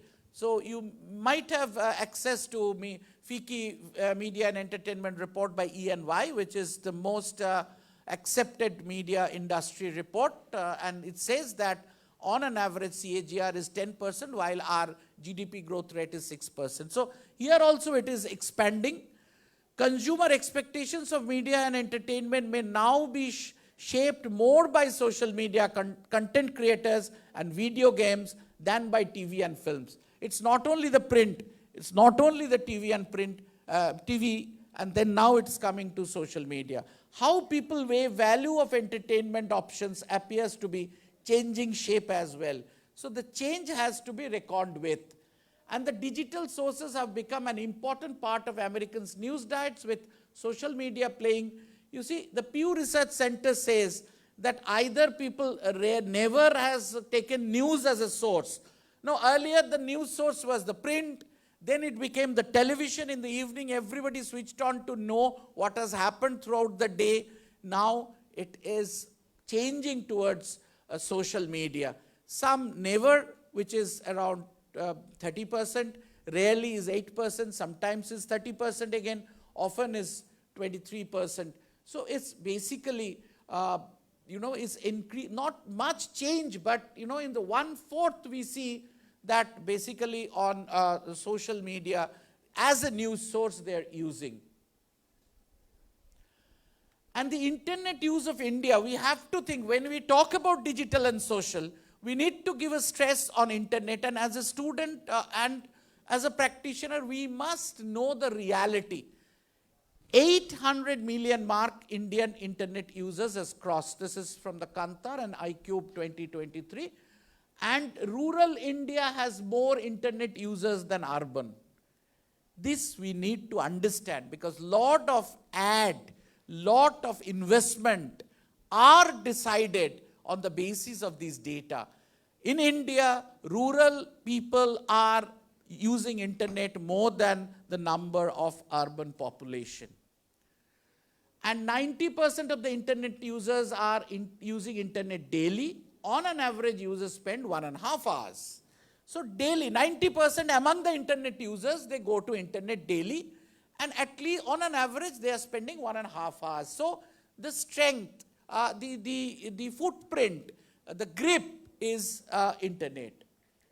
And you see, more than half of internet users live in rural India, which we have already said. And the gender divide has narrowed down over the years. This is something very important. But if we go even more in details, we see what the female population watch and what the male population watch are not the same. But that we are not going into such a details. But you see, the gender divide is narrowing down. This is what is important here. And as I said that the rural India has more people. Now, concentration of media ownership. In the inaugural session, these issues have been raised, so we need to address these issues. That top 7 media organizations have around 65% of market share across media in India.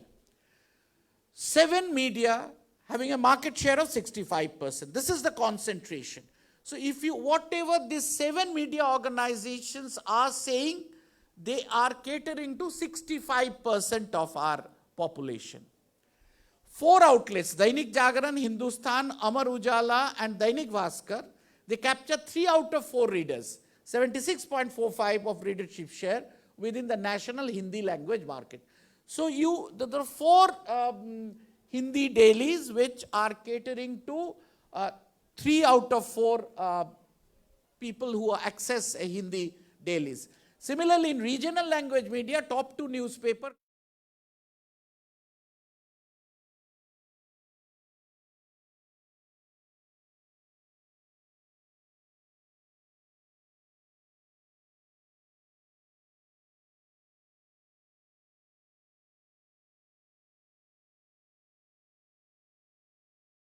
to reach 71% of audiences of Telugu. So Telugu has also this kind of concentration, and we know in Bengali, Kannada, Gujarati, Urdu is the same.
Have potable drinking water, if you have health, if you have education, in a democratic country, in a laissez-faire country, you must have a public service broadcasting to get the information properly, to have all the marginalized and downtrodden, everybody's presence and space will be given.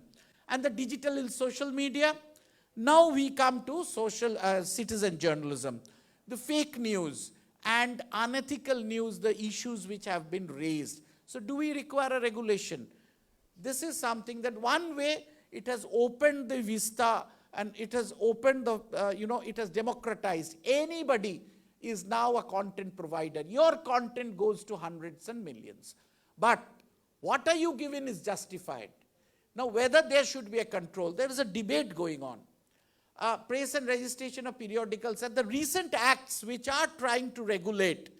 Now, in the name of regulation, whether it's gagging or not, that is to be discussed section by section.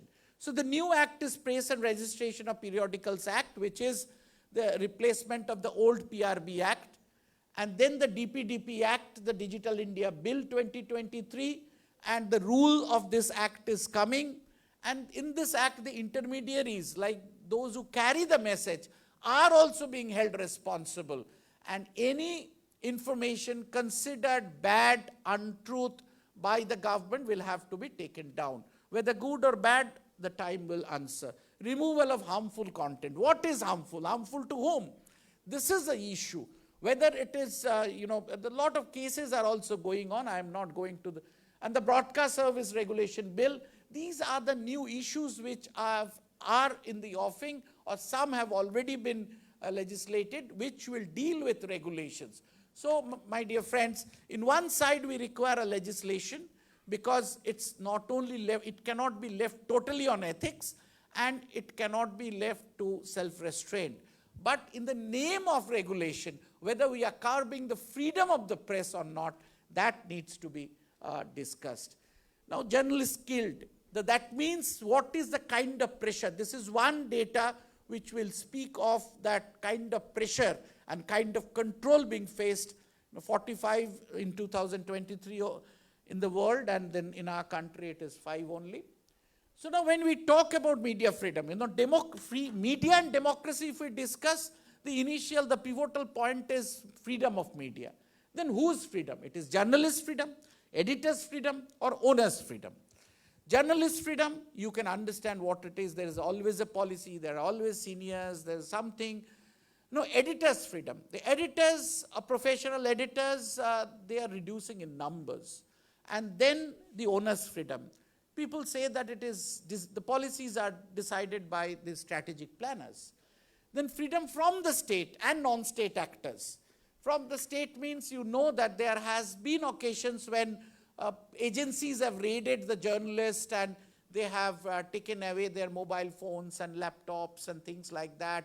They have put some people behind the bars, and UAPA and all other acts, and the Digital Media Acts, and now the new Nya Sanhita also has got all these areas covered. So it's a threat from the state actor. If the state is not very happy with the content you are providing, state has some power to grab you. The grabbing, as Mr. Rana has already pointed out, since the day one, the grabbing has started. You see, the James Augustus Hickey, there was a case against him. He was deported and he could not go back. He did not have any money to buy his ticket.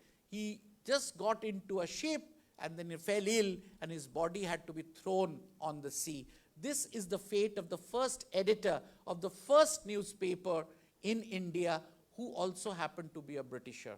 Now, if this is the result of, putting some information which are not liked by the state, so you can understand from the day one what is the state actors. And there are non-state actors, the terrorists, corporates, and all others.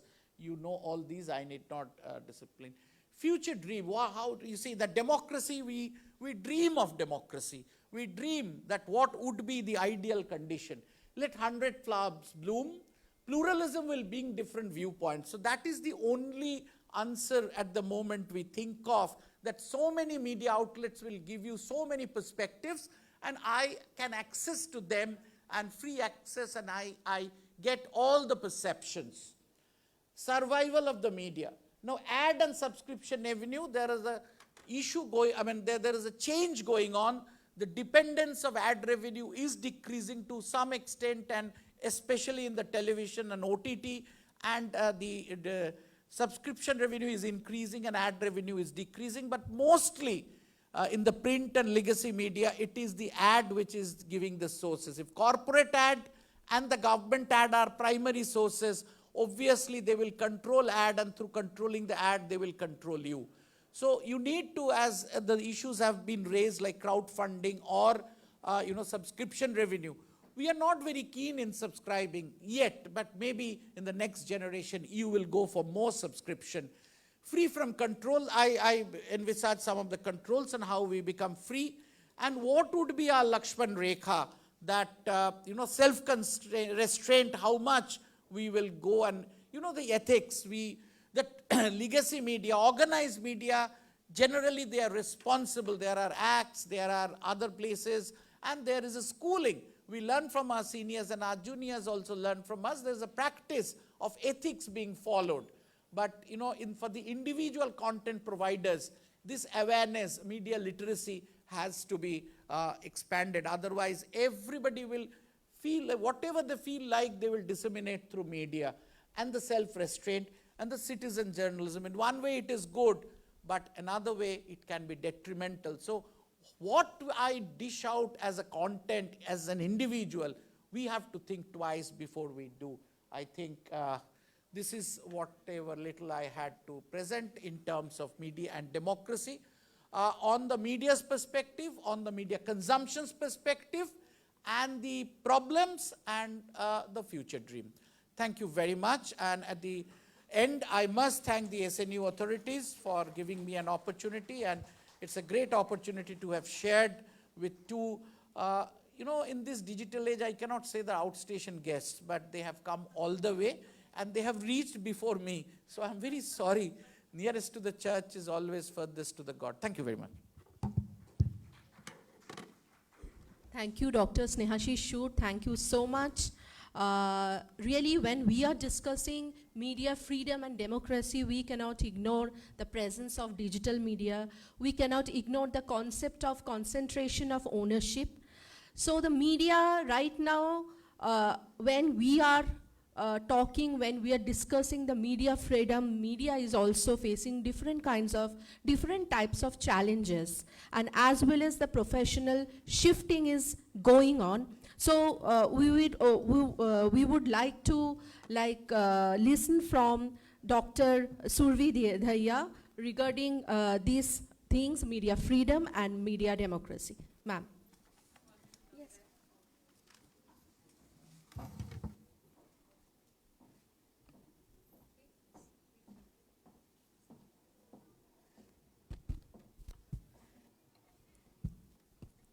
Very good afternoon to all present, one and all. Thanks to Dr. Meenal Parekh and all the organizers for having me here. Well, when I started journalism, when I started reporting, way back in 1999, the things were very different. And now the paradigm is very, very different. There's a seismic shift in media. So if you go back to the purpose of, I think both the speakers talked about the first newspaper, which started in 1780 by James Augustus Hickey. But I would like to put it differently, that when media started, when we started reporting, or I would rather say that when, is it not working? So since all of you are media students here, and I would like you to look at media from various lenses, okay? The first lens, let us look forward, is why did media start, right? How and why did different media organizations start in India?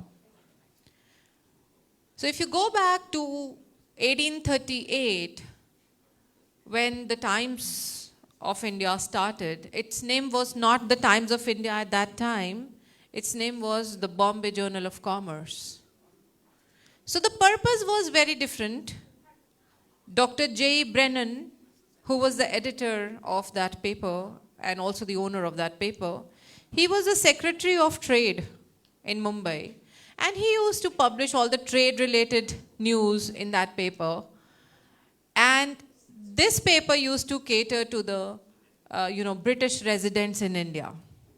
So the purpose of the Times of India, which is now Times of India, which was then called as the Bombay Journal of Commerce, was very different.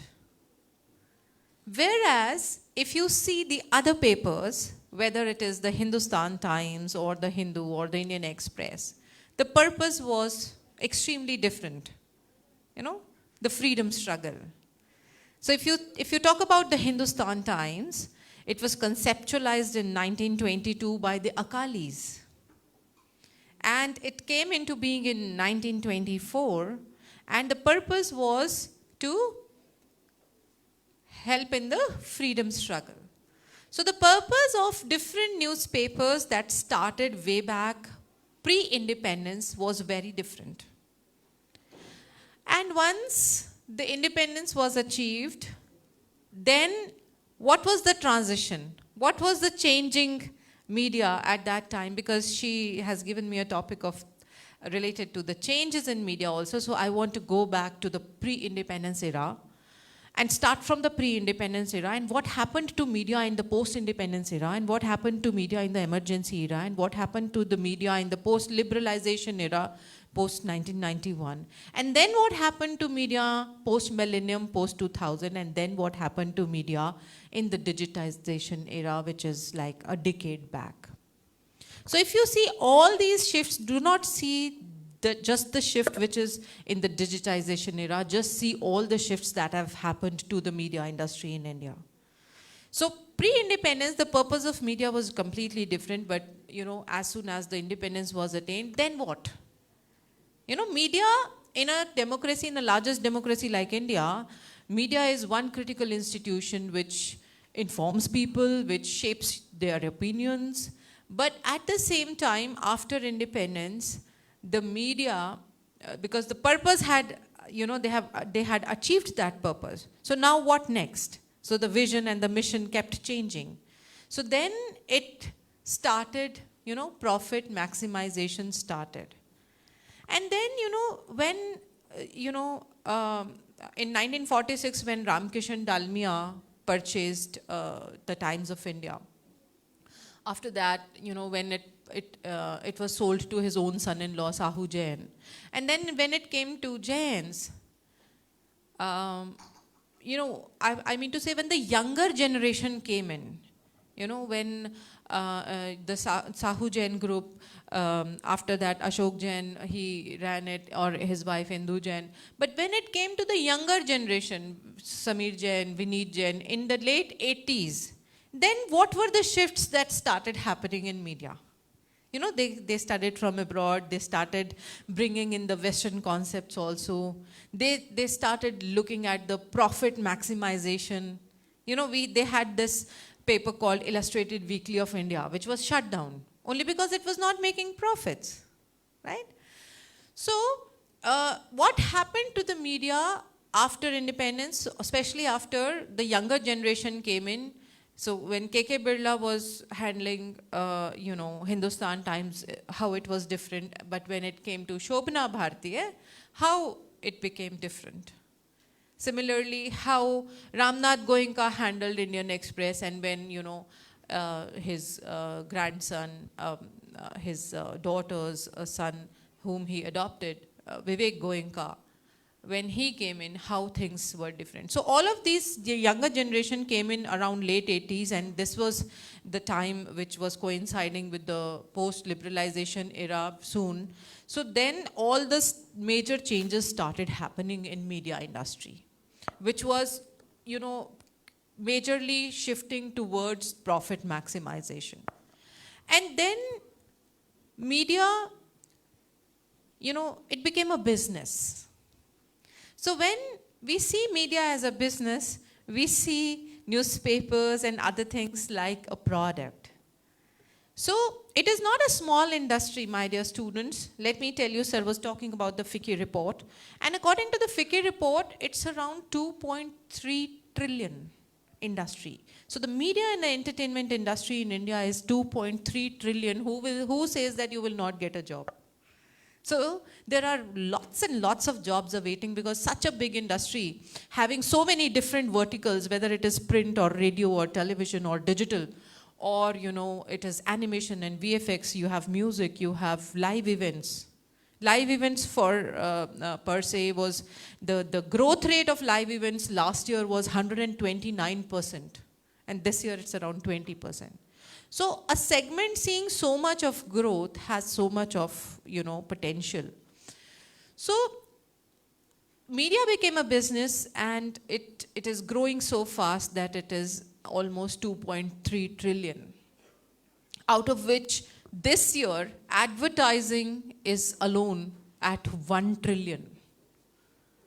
So if you see different segments of media, whether it is print or television or radio or digital or animation, VFX, films, music, radio, OOH, out of home media, there are so many verticals of media that are there, right?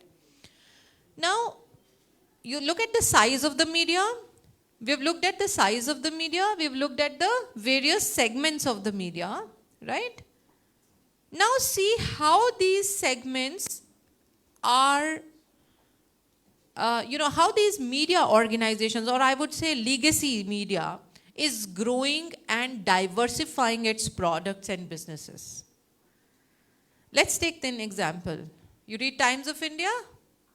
Yeah? Okay, let me take the example of Times of India because it's one of the biggest groups in India. So, if you see the Times, when I just said that it started in 1838 when it was named as Bombay Journal of Commerce, then slowly it was renamed as Times of India later. But then it started diversifying how it is a business, It started diversifying its products, Times of India for the English speaking. Then you have Nav Bharat Times, then you have Maharashtra Times, you have Mumbai Mirror, you have all kinds of newspapers under the Bennett, Coleman and Company Limited joint stock company. So Bennett was one of the sole proprietors at one point of time, and then he invited Coleman from England, who was a printing wizard. So then that is why it became Bennett and Coleman Company Limited. So then how, they diversified from the print to radio and television. So they opened up Radio Mirchi. Then they opened up various TV channels, TV Now, Times Now, ET Now, Zoom TV. So those so many, 8 of them or 10 of them. And then they also diversified into other segments. So business diversification is also there. So we need to see who are the people who are owning this media, whether they are from the media background and coming to the media houses and earning profits and going to other segments, or they are non-media people who have come into the media business and, have stuck to the media business. So if you see the Times Group, they're into education also. They have Bennett University. They were into event management also. They had a company called 360 Degrees, which is now shut. They had Times Books also. Even this Dine Out was theirs, which was just sold. Ghana, they own Ghana. They are into movie productions, jungly movies. They are into OOH segment. So you name it, you name the segment and they are into it. So when we look at the media industry as a whole, then you have to see what are the different segments that these print legacies, once legacies, have now gotten into. So they are almost into all the segments. Times is now into digital segment also. They have Times Internet Limited. So what I mean to say is that when we say print media is dead, all over the world people are saying print media is dead. It is not true. It is not true because one, print media, in the FICCI report itself, during the COVID times, yes, it had fallen down. In 3 months, it had suffered a loss of 4,500 crores. From March 25th to July 25th, it had suffered a loss of 4,500 crores, but it slowly started picking up. And this year, the print has, shown an increase, a growth of 4%. 4%. So print, when we say print is dead, it is not completely dead, because these print legacies are in all the segments. They are into TV, they are into radio, they are into digital news. Because today you can divide the whole industry into 4 different segments: audio, video, textual, and experiential. So when I say textual, online news is also textual.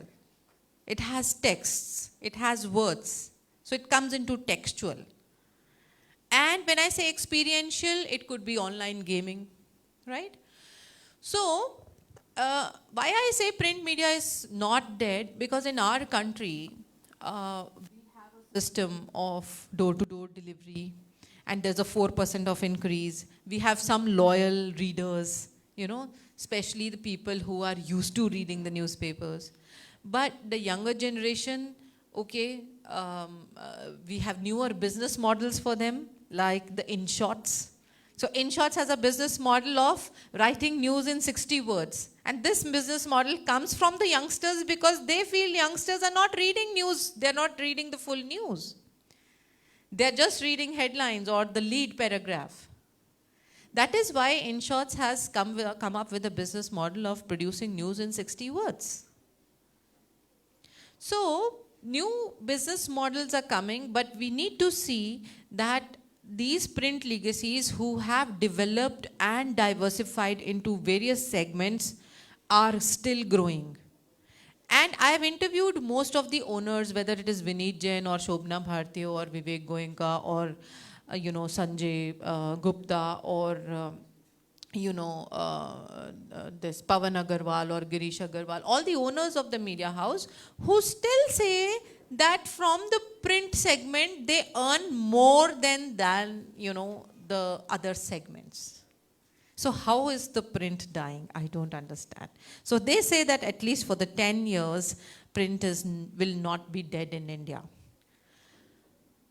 Next, if you can tell me how many of you read news digitally? Please raise your hands. I want to see some hands there.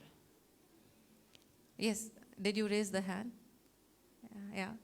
So, do you read full news on your mobile, or just the headline or the lead? If you can please be honest with it.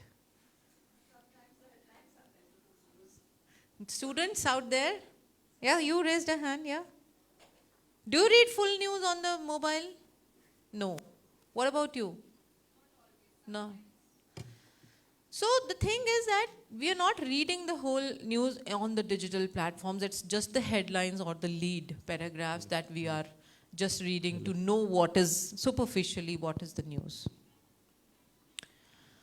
So when we talk about media industry, we need to see, one, the purpose of the media, which was opened up back then, pre-independence, post-independence, emergency period, post-liberalization, post-millennium, and post-digitization. We need to see what are the segments that I've just discussed: print, radio, TV, digital, music, animation, VFX, so films, so on, live events, so on and so forth. We also need to see how these print legacies have diversified into various segments and genres. Then next we want to see that if they have some kind of pressure for publishing or not publishing something, then what is alternate media for? So he talked about the fourth pillar of democracy, which is media. These days, we call social media as the fifth pillar of democracy. So why do we call it as a fifth pillar of democracy? Because whatever you can't publish in the mainstream, then you have many, digital standalone portals. Whether it is the print or the wire or, InShots or Scoop Whoop or Youth Ki Awaaz or the Quint. There are so many digital standalone portals that are trying to come up, parallelly with the mainstream media. And because of these digital portals, we say that our business models are changing, because these digital media portals do not want an advertising business model. They say that if we will go in for an advertising model, then we won't be able to write what we want to write.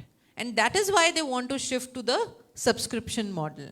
But very few of them are able to sustain to that subscription model, because how many of us, purchase subscriptions of these portals? Anybody who has purchased any subscription of any digital portal here? Please raise your hands. Because we are used to free information. We are getting free information. Why should I pay 500 rupees and read one article? We are not able to read some articles of the Business Standard or some other papers because they are behind paywalls. And we don't like to spend money and read that because we are used to free information. Right? So we need to see who will change these business models. It's the audience, it's we, the people, who will change the business models, if at all. Because for 184 years now, we are used to advertising models. We get a newspaper for 5 rupees, whether it is published for 50 rupees, we don't care, because that is subsidized by advertising. So advertisers pay and we get a newspaper at a subsidized rate, right?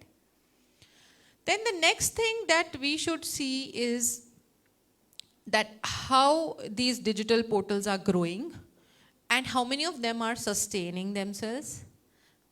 Whether they are a non-profit organization or a profit organization. Some of them are non-profit, some of them are aggregators, right? So we have Google. Some of them are like non-profit, like we have PARI, P-A-R-I, People's Archive of Rural India, which is run by P. Sainath, one of the greatest, development journalists of India. But who is running these digital portals? Have you ever thought this? The print is run by Shekhar Gupta, who was into print media legacy, Indian Express, for 19 years. And have you ever thought that it's a digital venture, but the name of that digital venture is The Print? Why? Because print still has its own credibility. Because he wants to have the substance of print and the speed of digital. That is why he named it as The Print. Then, if you see the Hindu, now it was not getting sufficient ads, so they started making losses. So they adopted a business model of changing the cover price. From 4 rupees straight away, they made the cover price to 10 rupees. So initially they faced losses, but then gradually they gained because of their loyal customers or, readers or audience. So we get the Hindu at 10 rupees, but still people are. So different businesses, different models are there. We have ad model, we have subscription model, we have cover price model, and we have such a diversification model where people are earning from different segments. Another thing that we should look at when we look at the media industry, I'm just talking that, in a democracy like India, what we should see in a media industry. Another thing that we should look at in the media industry is its ownership patterns, corporatization of media, and politicization of media. So when we talk about corporatization, because it's an oligopolistic market. Indian media, if you see, is an oligopolistic market, and where we have only few players in the media. Now, Reliance Industries Limited, Mukesh Ambani buying Network 18 has 18 channels. So you can well understand, how plurality of news can be compromised or heterogeneity of news can be compromised. So the plurality of news will be less if the concentration of media owners will be more. If there will be few players, so if all of you own a media house, all of you will have a voice. If only ma'am owns all the media houses, then it will have a limited voice or a restricted voice, or we can say, it will lead to hegemony or consolidation or even monopolization, right? So ownership, when we see ownership patterns, we need to see how corporatization is, happening in India. How Adani took over NDTV is a classic case of corporatization in India, where Radhika Roy and Pranoy Roy were, heading and owning NDTV. And they had taken some loan from a bank around 419 crores. And then to repay that loan, they took, they did a deal with one of the industries companies called VCPL. And they took some 319 or 419 crores from that in the company. And the agreement was that they'll pay it back in 10 years. And if they're not able to pay back, then the shares will go. And then suddenly, nearing 10 years, Adani purchases VCPL, and how the shares went to him overnight. It's all a case of, corporatization. Similarly, we have to see how politicization is happening in India. Many political parties, political owners are owning media houses or having a stake in the media houses, in different media houses. And you can take, now Jaya Lalita is no more, but she had Jaya TV, Jaya Max, Mavis Sacom. Similarly, Karunanidhi, you see owning so many TV channels. So politicization, because media has a power to shape public opinion. That is why,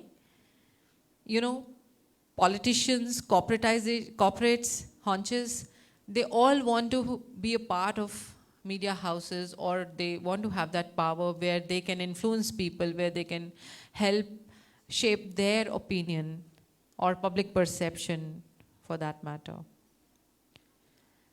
So when we talk about democracy, when we talk about media, we have to analyze things. We have to see media industry from various lenses, from various perspectives, that how it is growing.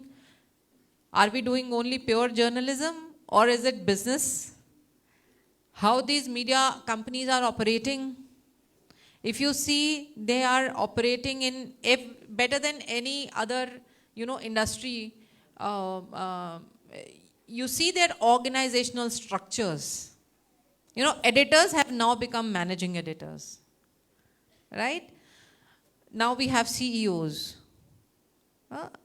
So how organizational restructuring is being done in media companies is a case to study. How distribution and marketing is, picking up in the companies. I remember reading and writing for Hindustan Times how, when Kohli and Sahani were owning Hindustan Times, how did they try to change the distribution pattern for making it a morninger. So it was being published from Chandigarh, and then they wanted to send it to Shimla, which was an afternoon paper there. But they tried to make it a morninger by hiring a taxi early morning and sending it to Shimla. So since then, so many years now, but you see the management strategies were employed then also. So it's nothing new, I'm saying.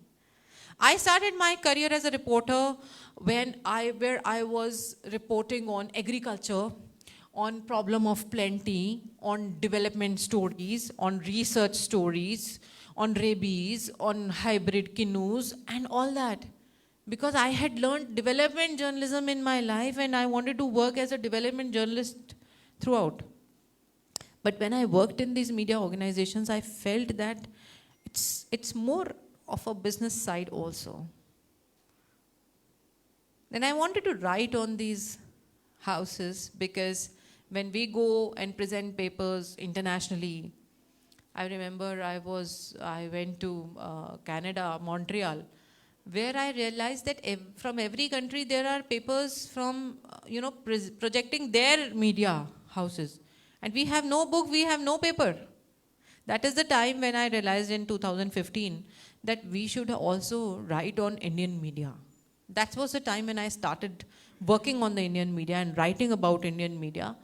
And the first book that I wrote is called as Indian Media Giants, which is published by Oxford, which covers case studies of the Hindustan Times, the Times of India, Indian Express, Hindu, Dainik Bhaskar, and Jagran. It's a 1040-page book published by Oxford, covering all the historical perspectives plus the managerial perspectives.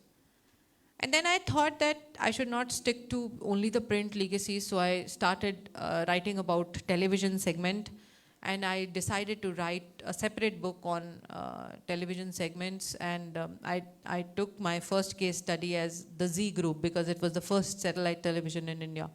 So I wrote a book on Z, which is called as the House That Z Built, published by Rupa.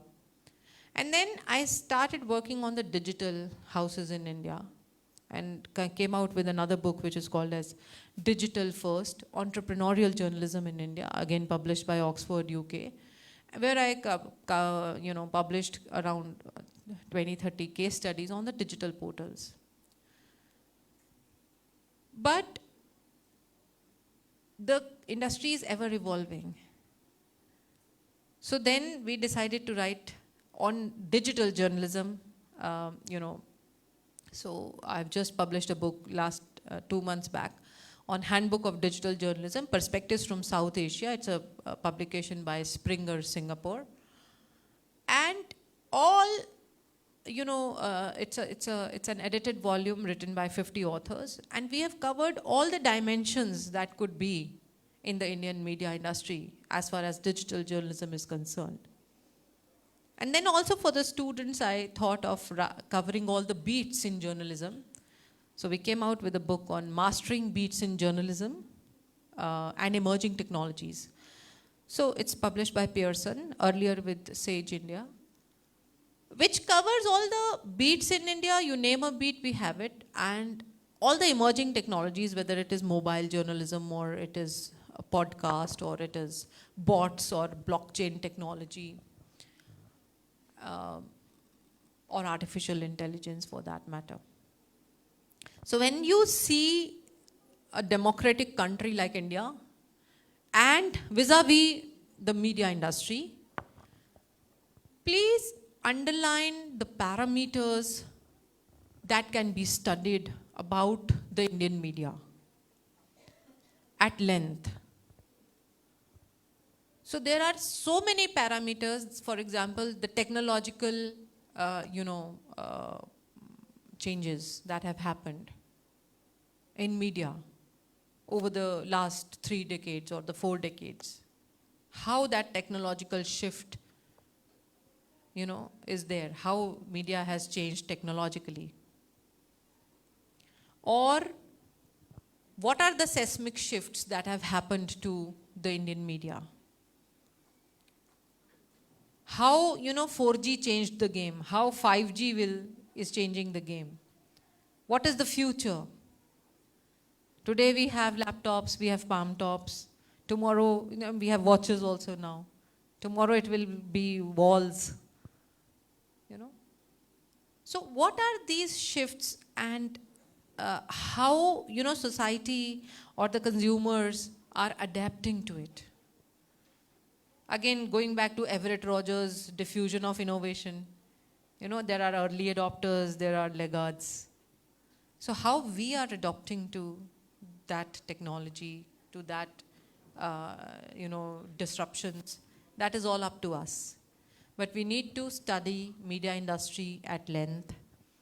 And I think it's time for your lunch, so I'll not take much of the time. I mean, this is such an innovative and interesting topic that we can go in for many hours speaking.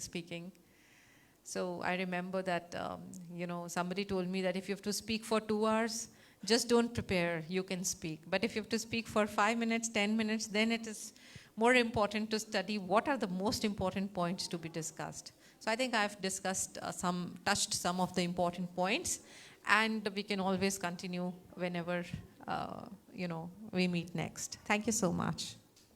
Thank you, ma'am. Thank you so much. We discussed the media democracy, media freedom, and as well as the shifting trends of media business, and as well as the concentration of media ownership also. Now the floor is open for few question answer sessions. I would like to, that if anyone asks something. This is for anyone anyone can answer. See, when we were students, by the way, Snehashish Shul was my teacher. And when we were students, we grew up reading some magazines like Mainstream and Caravan. And these magazines slowly, they are still there, but they are now like on the fringe. I think Mainstream is not there anymore.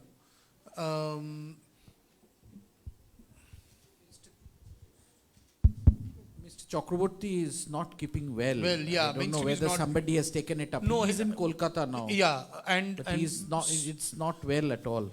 But those magazines, when we used to read, they treated journalism like Bible. Means they used to cut it right down the middle.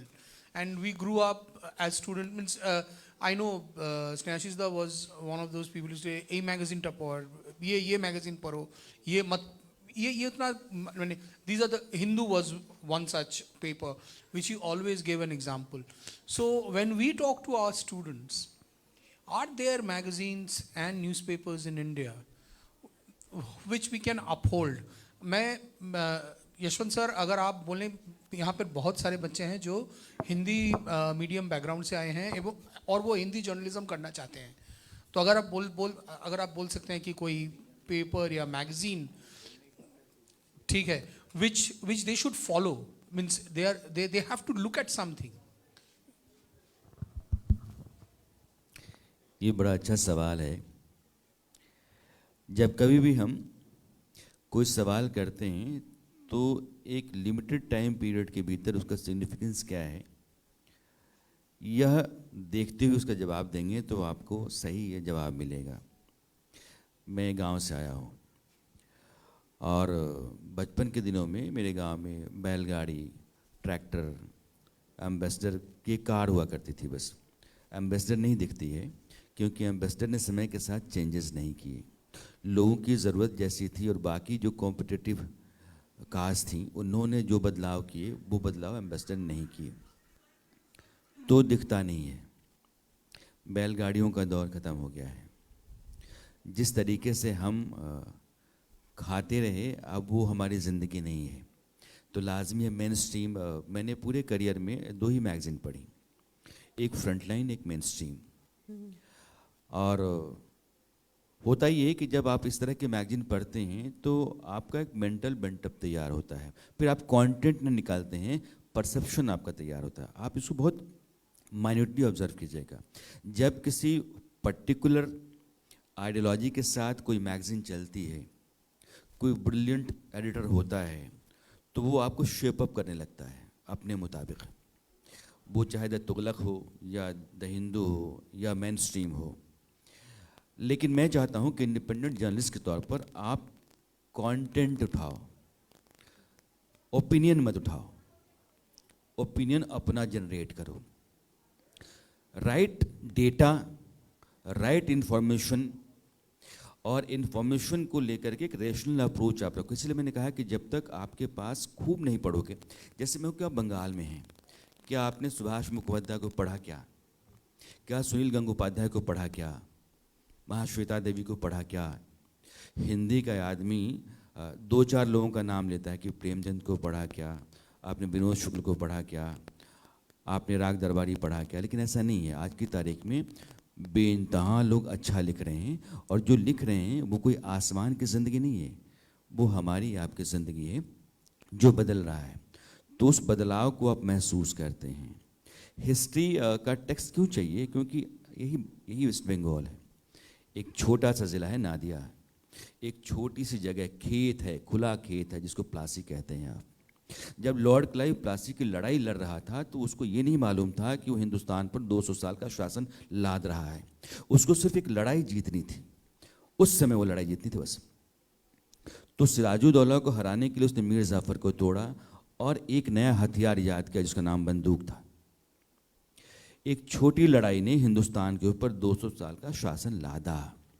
दुनिया में जितनी बड़ी बड़ी हुकूमतें रही हैं छोटी छोटी लड़ाइयों से चलती हैं।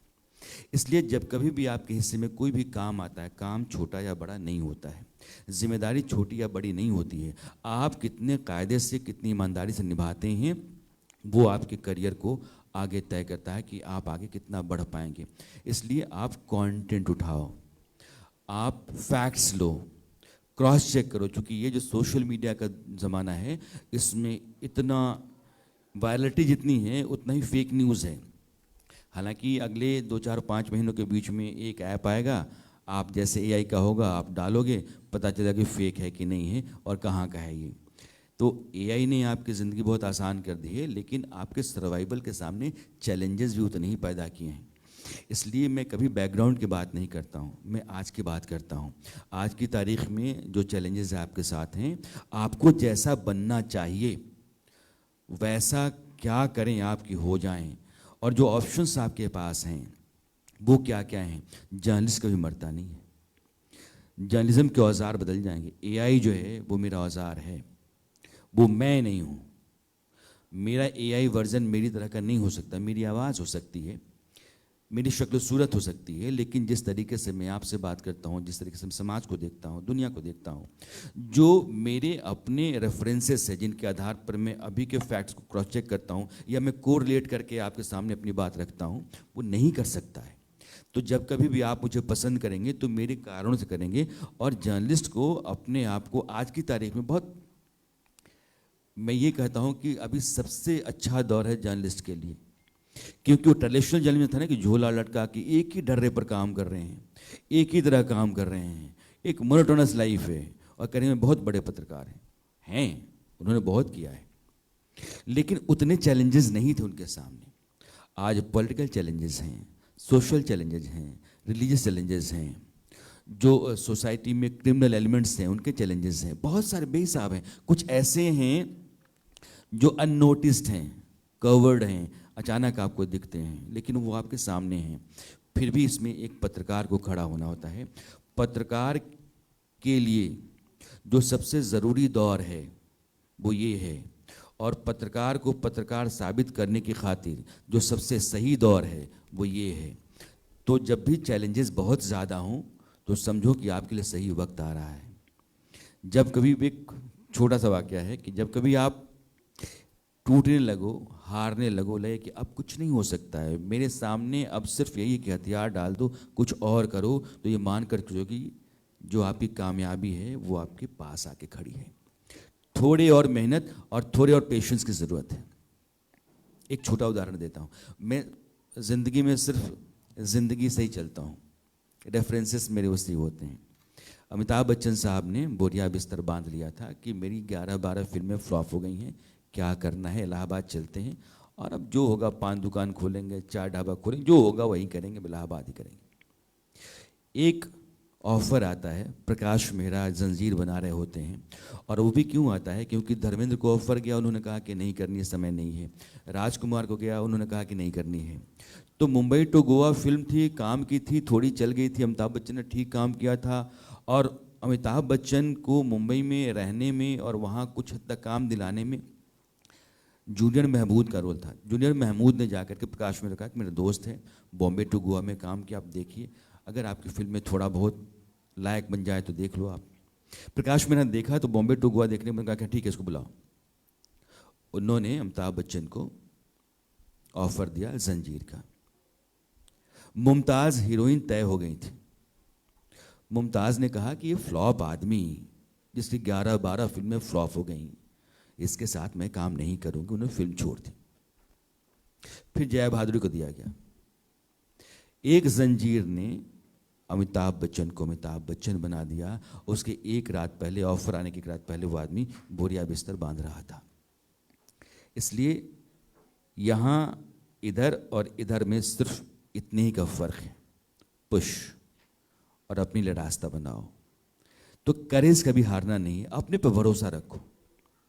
दुनिया जहान कुछ भी कहे, मैं कॉम्पिटेंट हूँ, मुझे समझ है, मैं इस देश को, इसके समाज को, इतिहास को, इंसान को समझता हूँ, यहाँ की मुश्किलों को समझता हूँ।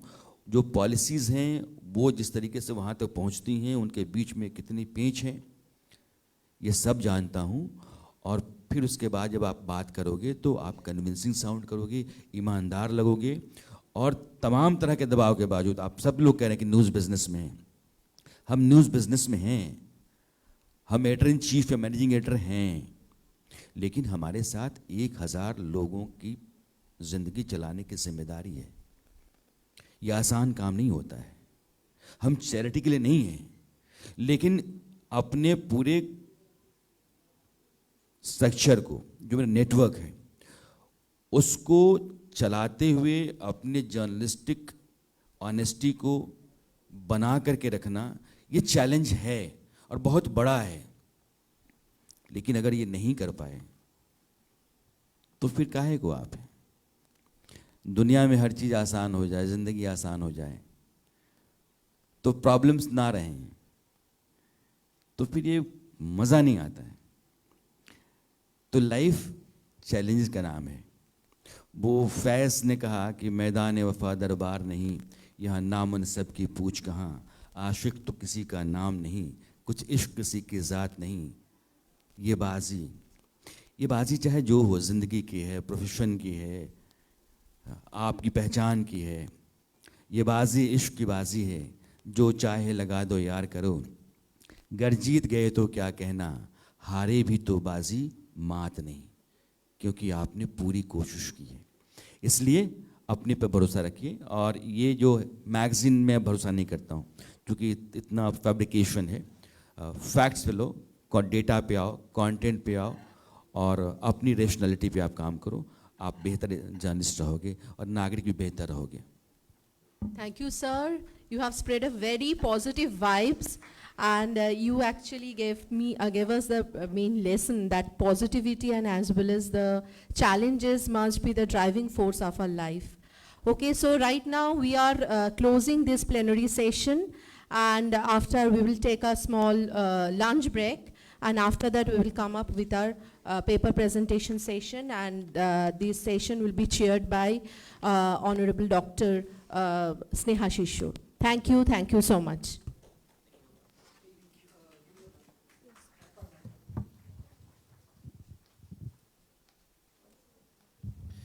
Acha, the presenters for the next session, I would request two of our volunteers, the presenters for the next session, if you could kindly stand, then we can identify you all.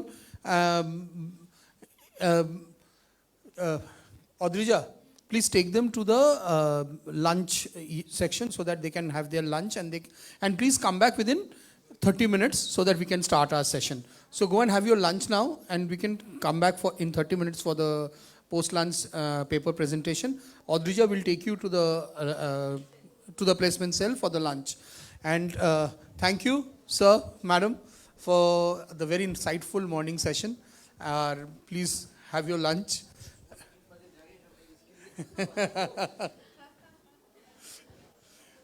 ঝুমুর ওদের নিয়ে তুমি চলে যাও।